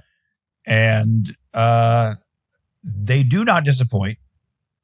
Even on their worst days, they do not disappoint that there's a conversation to be had. And this one, I think, is like White Christmas. Hey, big picture, let's step out. Let's look at what if, Right. But this one doesn't seem quite as far-fetched because there is a world in which sufficiently advanced VR tech could get there. If we could stop with all the fucking AI shit for a moment, we could use those data centers and we could build San Junipero. These data centers should be fueling San Juniperos all over the country. Final question. Is this sucks for you, or this is kind of your fault? I mean, everybody has agency in this one, as far as I can tell. Even Yorkie, who otherwise doesn't have agency in anything, seems to have in San Junipero. She's like, this is my opportunity to be heard, to speak, to walk, to interact. Right. This is where I can make my wishes known. I mean, I don't see a downside of any part of this episode, so it's hard to say fault, but you are all responsible for what happens here. Right? I mean, it just seems like this is unfortunate life circumstances. Again, I think because of how this one is structured, it doesn't feel like, you deserve this. Because what does anyone deserve, right? Yorkie doesn't deserve parents treating her. It just feels like it's unfortunate that you have to go to these lengths to find your true sense of self, right? It's unfortunate that you had to wait until this happened to live your life, to live your fully realized life, your identity, your, again, hits like a Mack truck. But I mean, again, I don't see any bummer about it. So it's hard to be like, this is your fault, as much as like, well, there's agency here at least. So insofar as what I'm saying with it's your fault is you had the agency to make a decision. Yes. Then this falls in that camp. Right. Yeah. What is your ranking on this one? I mean, 5 stars here, and they definitely that sucks that you are here looking at a bunch of people on a rooftop saying how many of y'all are dead, trying to figure out your life. But it's great. I mean, it's a really just impeccably designed episode, and I think if you need I will land you the more optimistic of all of the endings so far in Black Mirror. If you want a counterbalance to things like the national anthem, et cetera, right, of what Black Mirror can be in a techno optimistic fashion, this is it for you. Playtest. I think that this could have been a 20-minute episode, largely. It's a little like they do a really good job from a cinematography and audio standpoint of immersing you in, ooh, that's creepy. The good jump scares, et cetera. But as far as like, yeah, I saw this coming. You know what I mean? The first time I watched it, I knew exactly what was going to happen. What exactly did you see coming, to be clear? Somebody tells me, hey, man, we're going to put a thing that connects to your brain, put you in a spooky house. Nothing can hurt you. Yeah. But it's going to use your own brain against you. Yeah, it's going to be the scariest fucking thing, literally, that you can imagine. Yeah. I mean, that is an awful idea. Yeah. 100% from the jump. Doesn't matter what is happening in my life. I'm saying no. I mean, my notes are really a progression of ain't no damn way. No. Hell no. Fuck no. Don't trust that. Get me the fuck out of here immediately. This man is way too blasé about this whole thing. Yeah. Ain't no way I'm relaxed as he is about this shit. It's just a steady progression of that. There's no the note that I wrote. The note that I wrote down is, I know it's a no from Teddy. That was But at first, it's like, hey, they might want you to try out a new video game. What I'm wondering is, first, like, because I'm of the mind, I go up the stairs, I meet with the woman in the room. I'm definitely out when she says, well, you have to sign this paperwork because there's a small medical procedure. I'm like, I'm out. I know how I know. I've walked into a lot of weird rooms and had people shove weird shit in me. I've had tattoos and piercings and all manner of weird body mods. And I put my life in the hands of some fucking lunatics. Maybe I'm older. Maybe I'm wiser. I don't know. But you tell me there's going to be a small medical procedure and leave it at that. I'm absolutely not on board. Yeah, I mean, there's nothing. So I know you're a no there. You don't need to, but feel free to give a speech if you want. What I'm wondering is how many no's before that no? You know, how close do you get to that room? Do you even hear her say this? Right. Yeah. No. So we need you to play test a new horror video game. Doesn't sound terribly outside already. Depends, because I don't see while I enjoy horror now, I definitely had a different relationship when I was younger. But if you tell me right now, where you want to do like Silent Hill in them games, like this shit is kind of, I don't like that. You should walk through the fog and be all nervous and shit. Like a real life plug it into my head game. The fuck again? No, there's way before the plug it into your head. I just say we got a new horror game for you to play test. You want to play test a game? It's a horror game. You know that much. I might. That's the only yes you might get.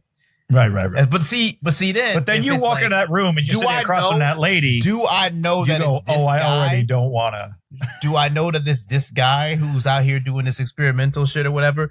The moment I walk into the room and she starts talking, I'm like, the walls are too white. We gotta go. That's probably where I'm at. Are you familiar with the name Hideo Kojima? Do you know who that is? Yeah, I'm familiar. In the video game world. Yes, famous for like really putting it all in the cutscene.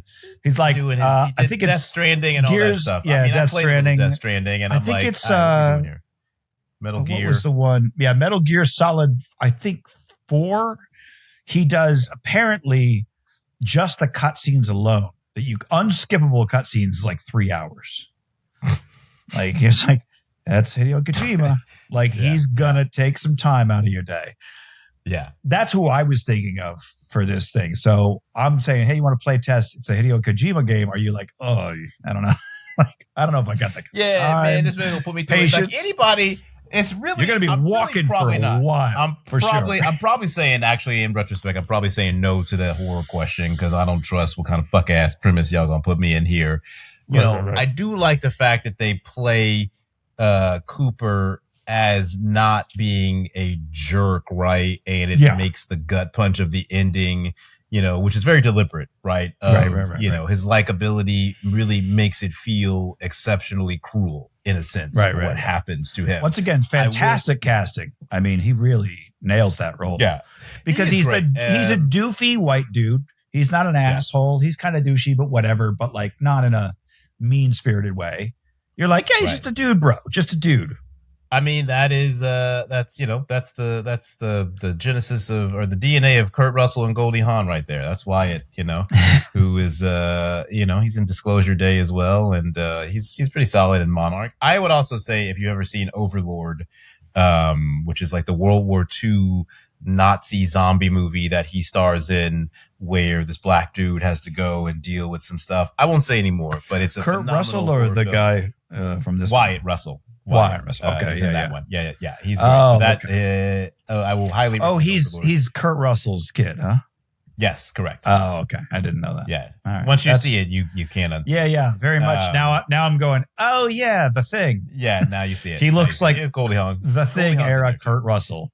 Yeah. Yeah, that makes sense. But one of the things I do enjoy about this episode is the sort of false bottom endings, right? I think, to me, what I really like about this is the way that it executes the Black Mirror ending, but in several fashions, consecutively in increasingly brutal methods. Very 1408. Yeah, and then landing on the fact that literally it took him a second to actually die. Yeah, is just crazy. And the fact that his mom is calling him. I mean, I like this one because it's very Black Mirror to me. Yes. It's like, oh, you thought it was over. It's still going on. It's more sadness to come. So I understand that you feel like this one is kind of one note, but also this to me feels like something. They play the note perfectly. Don't get me wrong. Right. It's a gorgeous note. I just hey, I've heard this song. It's not as multidimensional. I'll give you that. Yeah. I think the fascinating thing about this one is Brooker wanted to have apparently a nightmare mode version on Netflix that you could rewatch it and it would give you a different set of scares every time. And that obviously did not happen, but that is absolutely what lays the groundwork for what becomes Bandersnatch. I swear to God, he did an interview before this season where he said, I even asked them about one episode where I wanted to do a big interactive thing where it would scare you a different way every time, but they couldn't figure out how to make it work on every single device. And they said, no.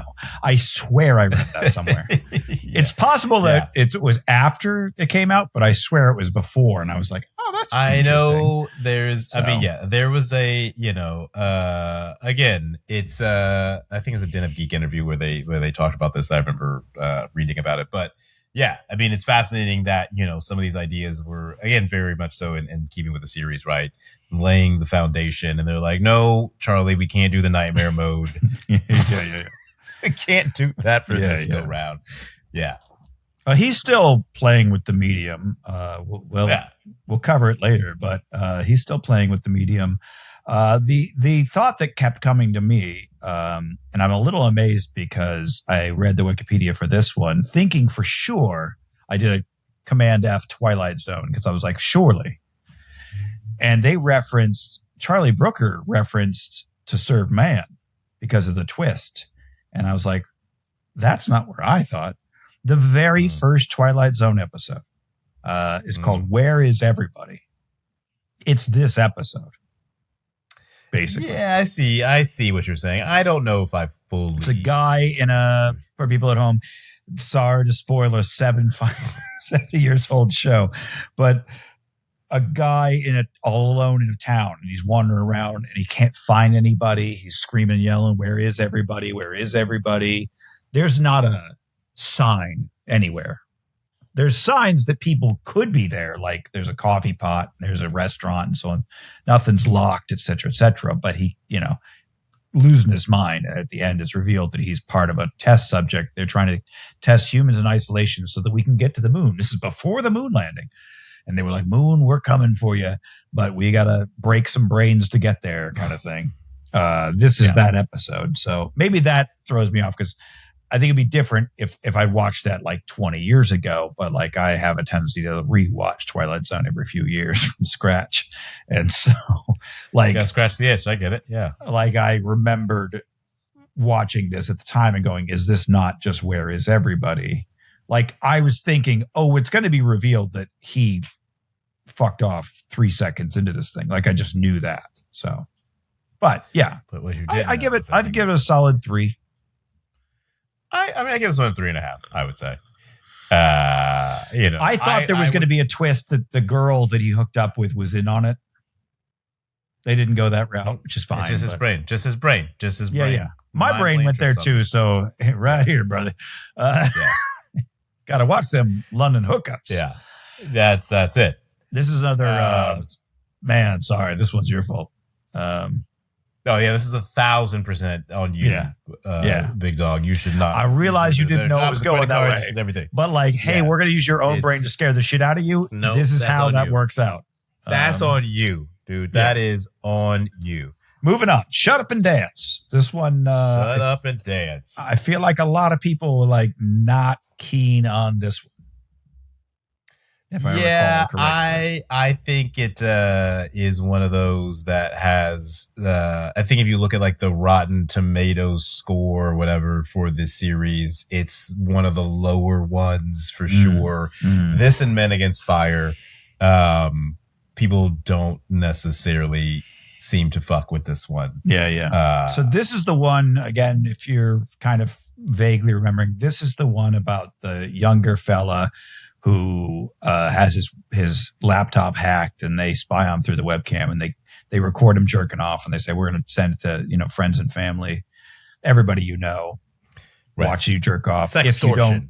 If you don't follow this very complicated set of instructions, and along the way he meets other people in a similar predicament, and it escalates from there until murder. And the shit comes out any damn way. So, and it's not again, I think one of the things, right, is, because of how the episode plays out, and I'm not as critical of this episode as some other people. And I think I honestly, looking and reading and thinking about it, I think the answer is that I really love White Bear. And so some people are like, you white beared us again. And I'm like, yeah, you white beared us again. You're like, yeah, white bear me. Yeah. It's real sicko mode shit for me. Yeah. I'm like, yeah, because I hadn't seen this one in a while and I forgot about it. And I was, I hadn't remembered the full twist yet. And I remember right now, I'm like, what could they possibly show this man that just made him run to the bathroom and throw up like that? And then, it's again, right? If it's just regular jerking off, you're like, it's the Black Mirror complimentary sort of Damocles of something is looming over me. That is very dangerous and potent. And then when it happens, I feel like, I feel like it works in the sense of, you have that's the episode, right, where it's completely real life tech. And I think that is what maybe works against it for some people, but I think works for it is it's all stuff that's currently existing. And it is pretty fucking terrifying to think about this kind of thing, which does happen a lot, right? Which is, sextortion and all of this kind of stuff is, it's out there, right? Like you typically have people who are doing all kinds of shit online. And let's say it's not nefarious, right? Let's say you're just a young lad and you befriend a exceptionally attractive woman online. Surprise, crypto scammer. Now they got you. Right. Yeah. Now they got you. That shit's happening every day. And so I think especially with AI people. Right, exactly. It's only going up. The scams are only getting more sophisticated here. And so that's one side of the ledger. The other side of the ledger is you got the, ransomware at the corporate level, where they're out here. Was Apple just got the company in India that had all the design shit. They got ransomware and they fucked up a bunch of shit for a bunch of major companies. I mean, it's very, again, of, fingers on the pulse. And if your worst, lowest rated episode is still tapping into these very real things and trends, right? It's still pretty strong storytelling. Yeah. But I don't hate this one. I just, it's I just like as somebody who's had a webcam connected to my computer for 30 years almost in one fashion or another, I'm like, I've always kept a cover on the damn thing when I'm not literally using it. And I don't know. My analytical brain was like, I was imagining, I was like, obviously it's something about what he was looking at, but in my mind, you got footage of me jerking off. What you don't have is proof of what I was looking at. Because you could say I was looking at any number of fucking things. Where's that? You can send that video. This is a video of him jerking off to kiddie porn. No one knows that. Like you're just trying to put a thought in their head. All you got is a video of me jerking off, which admittedly, I feel like a vast majority of people would be very uncomfortable, myself included, very uncomfortable if the friends and family got sent a video of me whacking it. I'd be mortified. Absolutely. That's a perfectly normal response. But I think the added part where like, and we'll tell them what you were looking at, I'd be like, I'm not worried about that because it's your Well, that is because you aren't looking at anything that's illegal and criminal. So that is a weight off your shoulders. Yes. The other piece of this is, I think, when you look at what this happens in real life, right? You're targeting, again, young kids who are like 14 to 17 years old is what the, FBI profile of this sort of, crime is, right? It's usually people befriending teenage boys, getting this kind of explicit material, and then you demand money or whatever kind of stuff, right? And this is how it happens all over the world in that regard. So I think that's, again, at least in America, you'd be protected if you were a younger person. You could say they have the child porn. That's of me. Put them in, you know what I mean? You'd be protected at least in that. Maybe not socially protected, but at least they're like that. I give it a 3.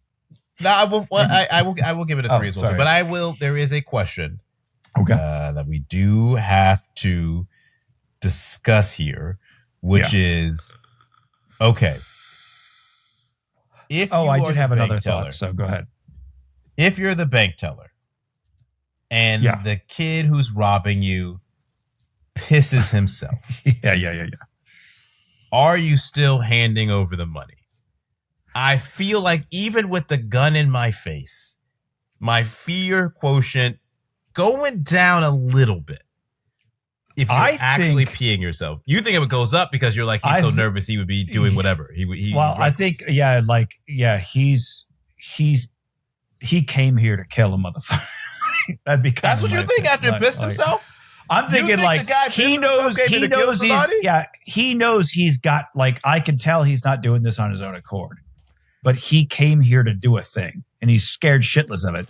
And he's even more scared now because he hasn't yet pulled the trigger, but he's about to. You go with kind of that's what my brain goes to. That's like, a fair assessment. Shit. I'd be like, no. See, I mean, that's what I'm saying. I think that's kind of where I was of writing down. It feels like you're either lessening the fear to a degree or you're exponentially more afraid he's going to do something rash. Right.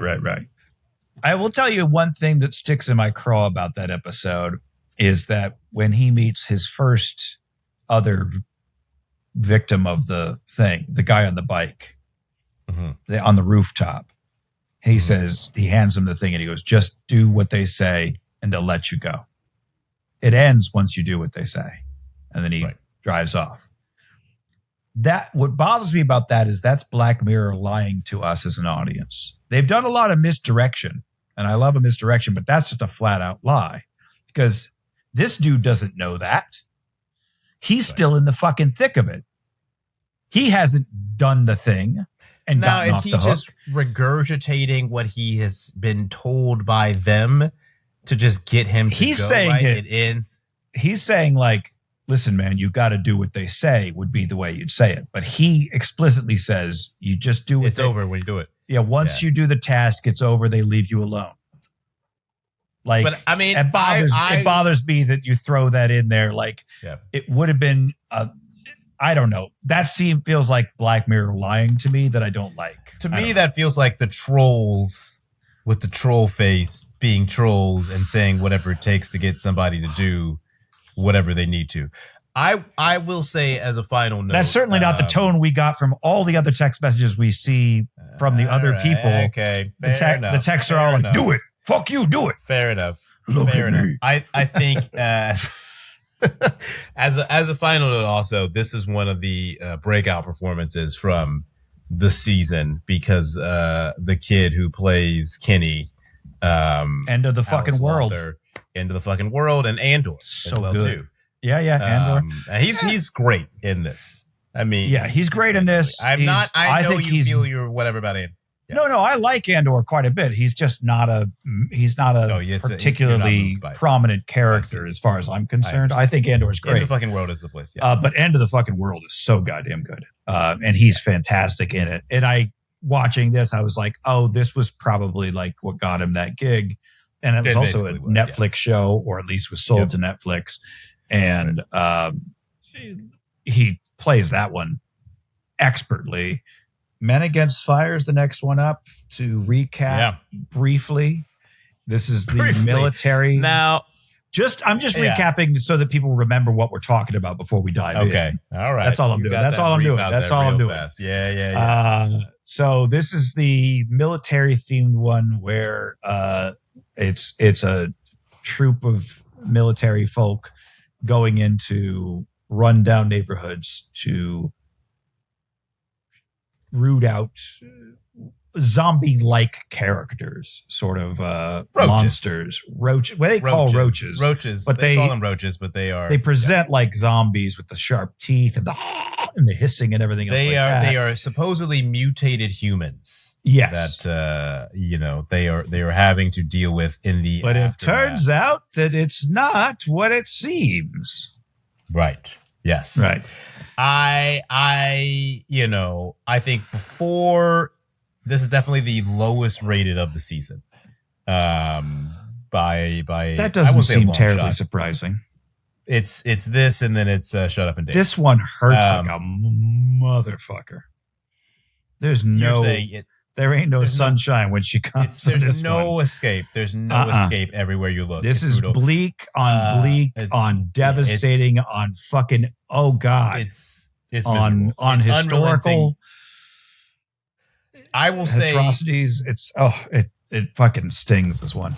Before I get into it, you gotta shout out the Sarah Snook performance 2 years before Secession kicks off. Mm-hmm. And so I think easily kind of the biggest breakout from this series by a wide margin, because this is sort of pre-fame, Succession blowing up, et cetera, et cetera.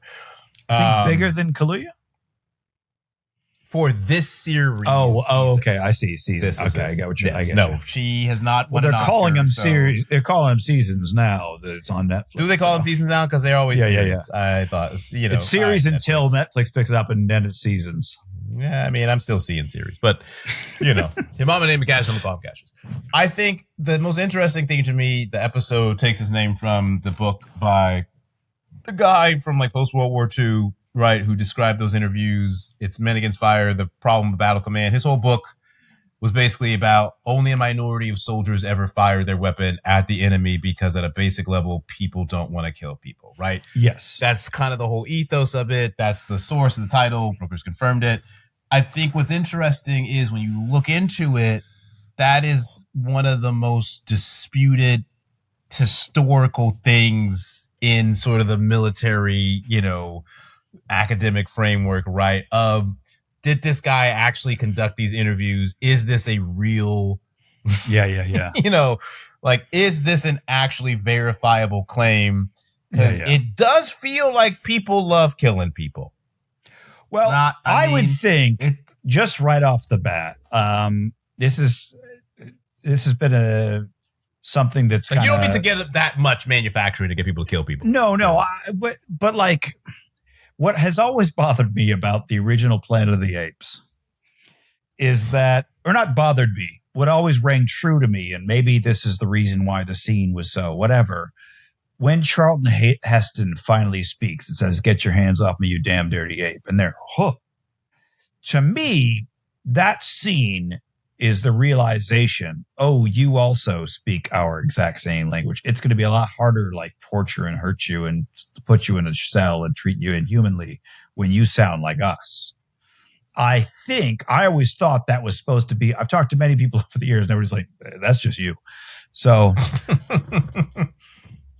but this episode sort of goes along with that mindset. I'm not saying that you need to speak different languages to fight each other by any stretch, but I do think it's probably easier when I can't hear what you're trying to say.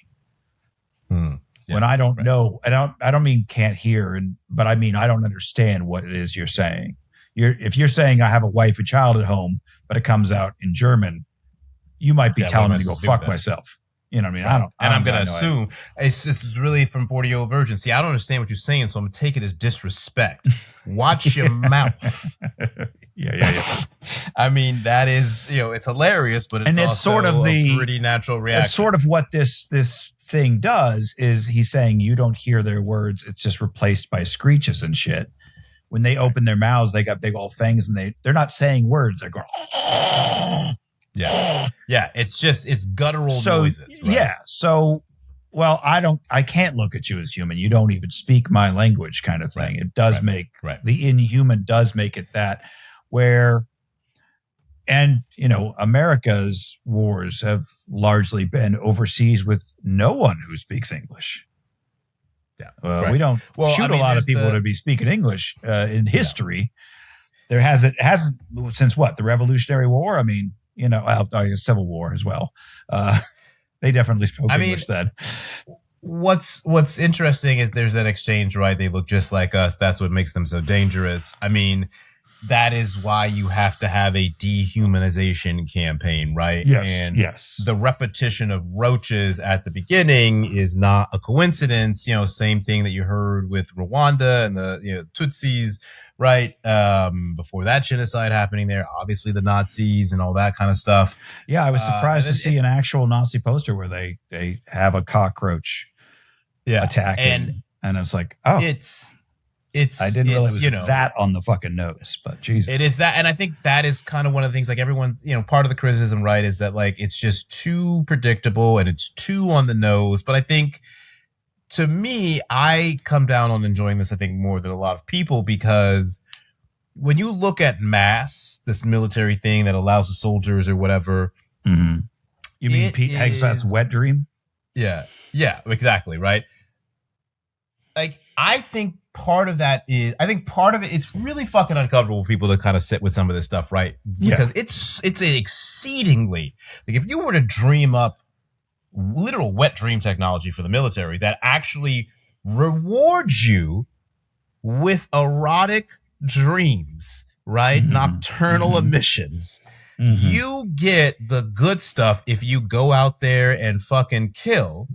Mm-hmm. That is truly a fucked up reward system that you could see having outsized effect on a military that was already like in all kinds of corrosive ways, right? Oh yeah. And I think it's a very uncomfortable march watching this episode, because if you genuinely think these people are subhuman, right, then like, let me go out here and put these fucking people out of their misery and fucking do my duty. Like, people would sign up for this shit in a way that the military might not even have to force them into it, right? There's definitely going to be a segment that you just have to like implant this because this is what it is. But with that reward system and all that Starship shit, Troopers similarly in that sort of way. Yeah. There are plenty of people. Like, if you were to take your average ICE agent and hook them up to this stuff, I mean, my God. Oh, yeah. You were talking about atrocities on atrocities. And I think what's really fascinating is the guy who plays Stripe, Malachi Kirby, was also cast for Kunta Kinte in the Roots remake at the same time. And he talks about how the productions were running into each other, and Roots wasn't finished. He auditioned for Black Mirror, and he couldn't stop bringing the Kunta Kinte into the audition room when he was there for Black Mirror. And so I think, his performance is really great and grounding. And I think I like this one a lot because I think the ending isn't big or loud, but it's one of the more fucked up endings in Black Mirror when he's just standing outside of that house after they drop him out and he's just lost in these erotic dreams. And then you just cut and it's just a guy on the sidewalk just completely almost zombified out. And then that's it. And now, I don't mean to cut you off, but that's the big argument is, did he say the word? Did he say, I want to go back to thinking that they're roaches and I want the implant turned on and erase this conversation, et cetera, et cetera? Or did they punish him by way of just saying, well, fuck it, we're dropping you off in the sticks and you're going to think you got a reward? I mean, it's one of the two, right? Yeah. They don't have a use for him anymore, but did they drop him off the sticks as a punishment and make him think that? Or did he say, make this all to go away? And they couldn't get him fighting again. So they're like, well, fuck it, throw him in the sticks. The thing that always fucks me up is that he has the tears streaming down his face, right? And so to me, there feels like it has to be some level of, we're just getting rid of you and you still have some sort of sense of what you've done. And he's maybe trapped in the worst loop of all, where he's getting the reward system, but he also has the reality still protruding against him. Yeah, that's fair. So, where he's like, I can see it. I know it's not real, but I can see it. Right. And I can see it, but I also I'm cursed to know that it's not real and I'm fucked. Right. I think that's kind of what they did to him. And it's really, really devastating. And it's like, it's like the one guy in Get Out. When he gets the flash goes off and he, similar. And I think the other thing about this episode, the other thing to the Get Out stuff, right, is, I guess I'm talking about eugenics a lot in this season, but where they talk about the roaches, they talk about the roaches are people who are flagged by genetic screening, right? And that kind of, I feel like that piece gets a little lost sometimes when people talk about it, where, you're really looking at, okay, well, who are you going after here across this region, right? Who are these undesirables that are being targeted? And then it kind of makes it easier for you to execute mass because you're saying, okay, well, these people have genetic deficiencies, so you see them as screaming, screeching, subhuman things, right? Because they're already that. Assuming that is a real cover and they're actually making those determinations. But I give this one a 3.5, and I enjoy it. And this one, I would say, I'm curious to see how it falls on the "this is your fault, that sucks for you" ledger here for you. This one, I can see why people don't like it. And it's largely because, it's icky. Like, oh God. Yeah. It's very uncomfortable to be faced with the reality to some degree of the machine. The war machine, the sickness of humanity, that there are humans throughout history who have and still do. Stephen Miller doesn't need this machine to look at immigrants this way. And that fucks you up. It's so uncomfortable. And it's only gotten more uncomfortable in the 10 years since. You wish that it would go the other way. But one day we'll get back to that promised land. But that's why it's so hard. This was a hard fucking watch. It's a really good episode. It hits once again like a Mack truck. It hits all the right notes. I don't have any criticism of it, except that God, I don't want to be in this. I don't want to see it. I don't want to watch it. Yeah, I don't want you to put me through this again. So I got to give it 4. I don't ever want to see it again, but I'll watch it. It's a very important episode. I think we would all do well to watch this episode and think about assholes like Stephen Miller and Pete Hegseth when you watch this. Yeah. That's who Doug Stamper, I don't remember his real name, but I call him Doug Stamper from House of Cards. Mark something. He has a very normal name, like Mark Kelly, not literally, but it's something like that. It's a very normal name. Mark Smith or something. But I always call him Doug Stamper. But he's Stephen Miller, 100%. If Stephen Miller could get his hands on anything 1/1000th as powerful as this, he'd fucking jerk himself off to it nightly. Yeah, he'd wear these things for fun. This would be his San Junipero. Replays all the time. He would just be watching playback footage. And this is his San Junipero. Absolutely, this is his San Junipero. So that's why it's so uncomfortable, and I think probably why a lot of people are like, ugh. But I can't knock that. It's like, wow, what a powerful episode. Just it's so hard to watch. But this is, I'm fucking sorry. This sucks. This is nobody's. This is Doug Stamper's fault. Whatever his name is. This is the military's fault. This is not the fault of anybody. Even big-eyed blonde lady from Handmaid's Tale. Yeah, it ain't her fault either. You know, she's a ruthless killing machine because that's what she sees. I don't fault the soldiers on this one. All right, so last up is Hated in the Nation, and this one I fucking could not remember for the life of me. So a quick recap. This is there's a hated journalist who has a sudden death they think is the husband. Turns out she sliced her own throat. And then shortly after that, somebody else goes on TV and says a shitty thing. And then he gouges out his own eyes while in the middle of an MRI. And it's like, where are these suspicious guests coming from?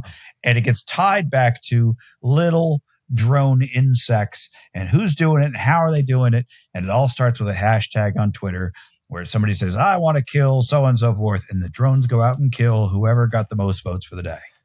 Now, a few points of clarification.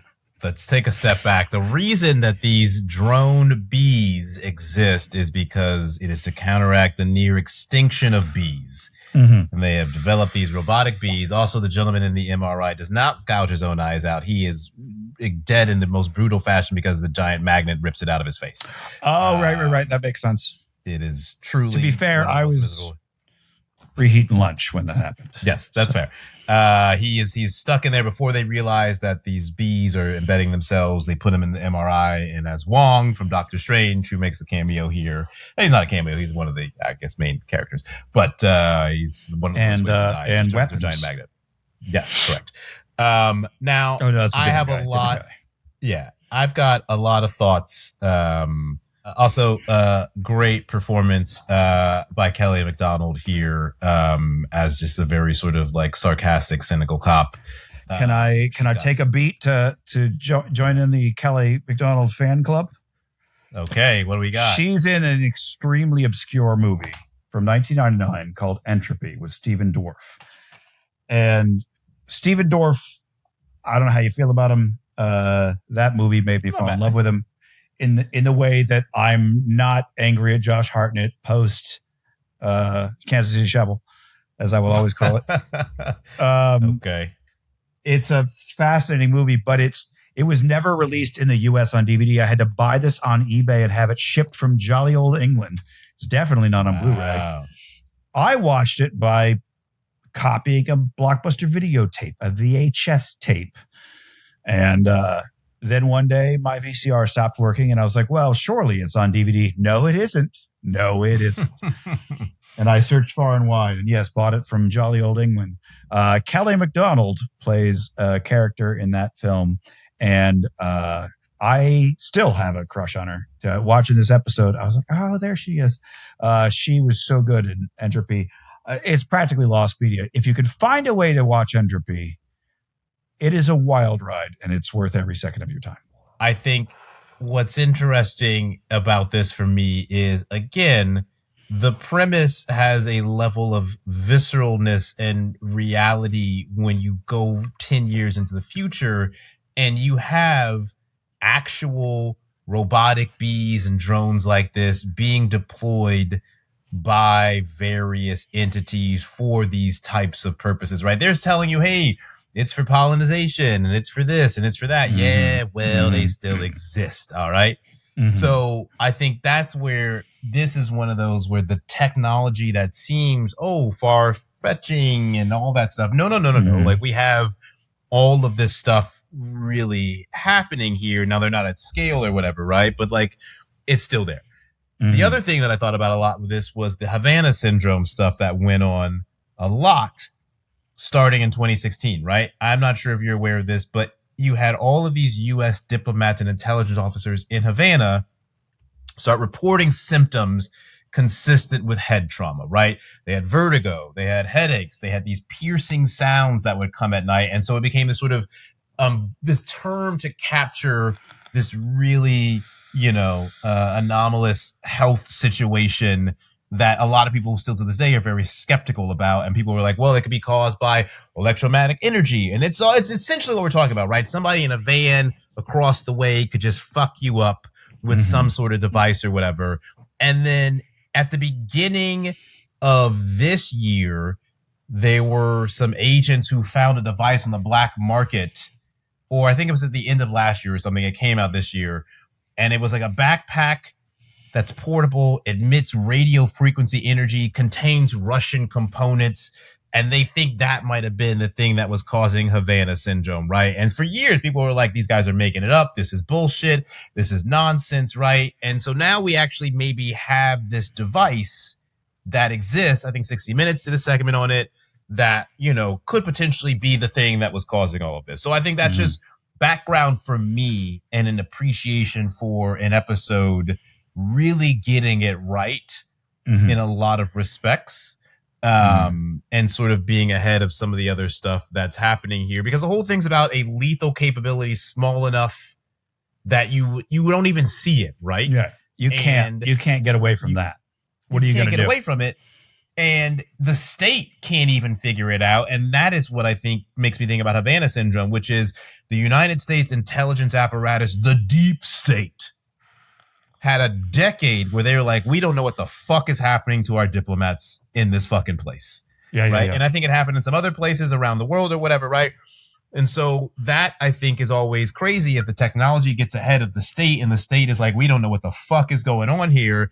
And then obviously you have this sort of situation where I'm really fascinated by the sense that everyone dying in the game, right? In the Death 2 game, it's the people who are participating that are punished. And it would be remiss if I did not spend a lot of time in my notes thinking about the incredibly talented journalist and writer Adam Serwer, who writes for The Atlantic right now, but you may better know him for the essay that he published several years ago with the phrase that is now kind of inescapable: the cruelty is the point. That is who gave us that phrase, right? He turned it into a book later on.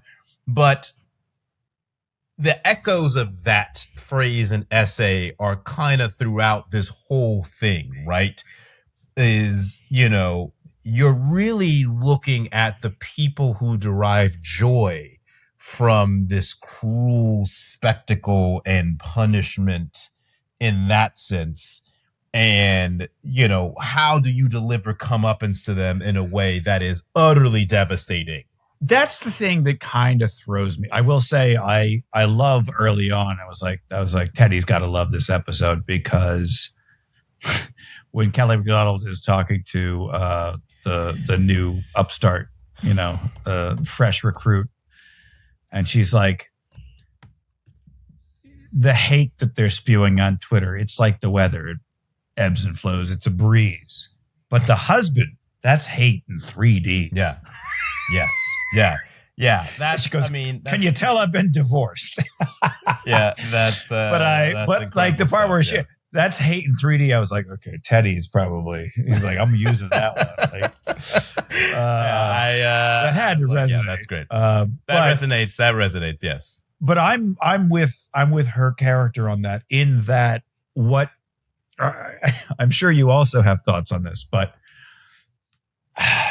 and I know I'm hopelessly naive. I'm well aware. It's been pounded into my head these last 10 years. Believe me, it's the hardest thing to come to grips with. I thought we were a better people.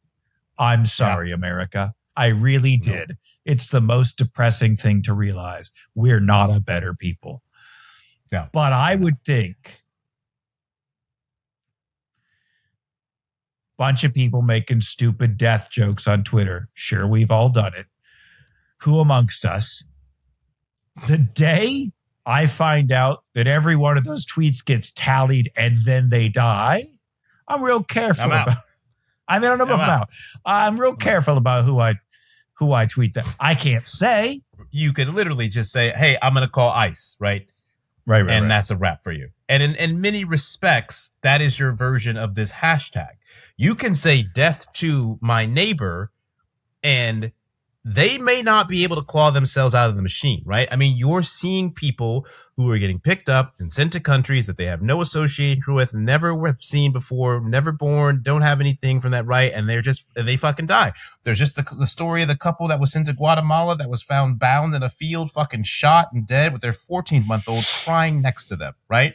Anybody can now sick a swarm of bees on somebody in this country and have potentially successful results. And so the counter, unfortunately, is it may not be a hashtag, but you can get the chaplain at the fucking hospital who you think was rude to you to go through hell, right?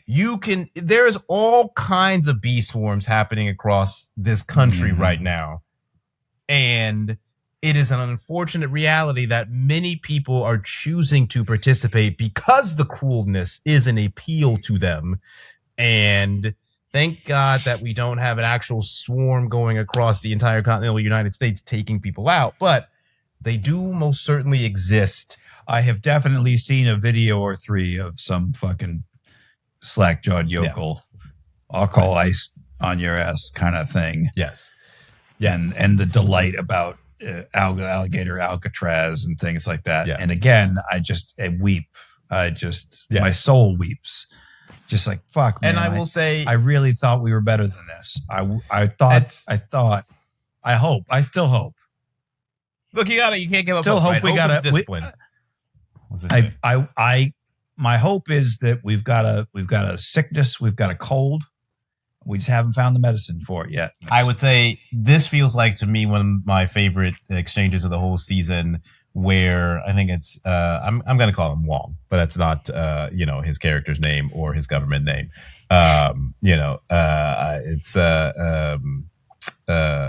who plays what? Is it his name? Wait, is his name Wong? It's Benedict Wong, right? That's the guy from Weapons. Yeah, right? his name. Yeah, that's what. No, the guy from Weapons and the guy who plays Wong in the MCU. His last name isn't Wong. It's been. Okay. So that's what was confusing me. But he's talking to the guy who's like the next target, right? He's like, well, we got to go through and we got to do the drones and we got to deactivate it, right? And the guys deactivate the drones and then shit goes haywire and then they get all fucked up by the bees. And he look at old boy. He goes, "What's your plan B?" And that's what I feel like we as a country need to do, right? A lot of people wanted to hope for the best, didn't want to prepare for the worst. Y'all hope for the best. Y'all want to see the good in people. That shit isn't panning out. You didn't want to fight. You didn't want to be confrontational. That shit hasn't worked out. Respectfully, the question for the next 2 years and for the next 94 days before the midterms, what's your plan B? Because plan A, gone. And I'm being real generous with the plan B. We down to plan Z8. We done gone through the alphabet a few times here. So I do love this episode, and I think I love the sort of who done it. And my favorite piece about this, that I always remember is I love just the fact that Blue basically is like, I am so devastated by fucking this case up. I feel so guilt-ridden.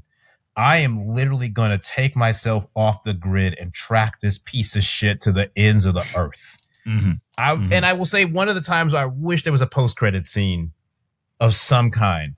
Right. Kind of like the fact that you just know, that she's going to do it. She goes, I got him. And she goes, and you just see her smart move on. She goes, delete. Delete. Like, delete, and then we just. I never saw nothing, Your Honor. I never saw nothing. and we just end with Blue tracking this guy, knowing that she is gonna put a fucking bullet in. She's probably not. She's gonna torture the shit out of him. I don't think it's a quick kill. I think too easy. I think Blue is gut. She don't exist. She don't give a damn.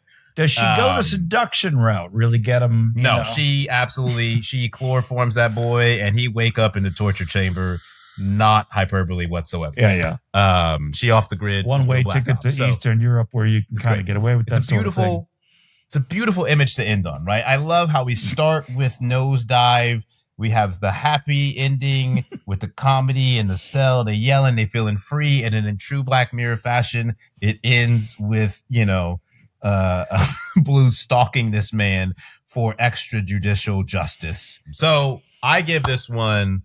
Honestly, this is I honestly give it 4.5. Wow. Marks. I really do like it. I can't quite bring myself to a 5. But I really do enjoy it. This one does feel like y'all kind of brought this on yourselves with the robot. Yeah. Well, yeah. Like, okay, you had to deal with a large scale collapse. That said, you did in fact bring this on yourselves. Yeah. I'd still go with it. Man, this sucks. Yeah, that's fair. Because who knew? To me, this is I'm reminded of, for example, the number of times that Apple has said, no, we will not give you your own special key for iMessages, FBI, and or international governments. You don't get a special key for iMessages or anything else. Right. Because if you can decrypt it, then anybody can decrypt it. It's all, just us. No. Could you trust? No. If I give you a key, that means there's a key. And where there's a key hole. And where there's a keyhole, there's a fucking lockpick in the hands of a nefarious person. Not that the government itself is not also a nefarious person, but that's very much the lesson with these drones. He's like, well, it was secure, encrypted, blah, blah, blah. And he's like, but the government asked us to give him a backdoor. And I'm like, aha! There it is. Yeah. That's the lesson. I would go 3.5.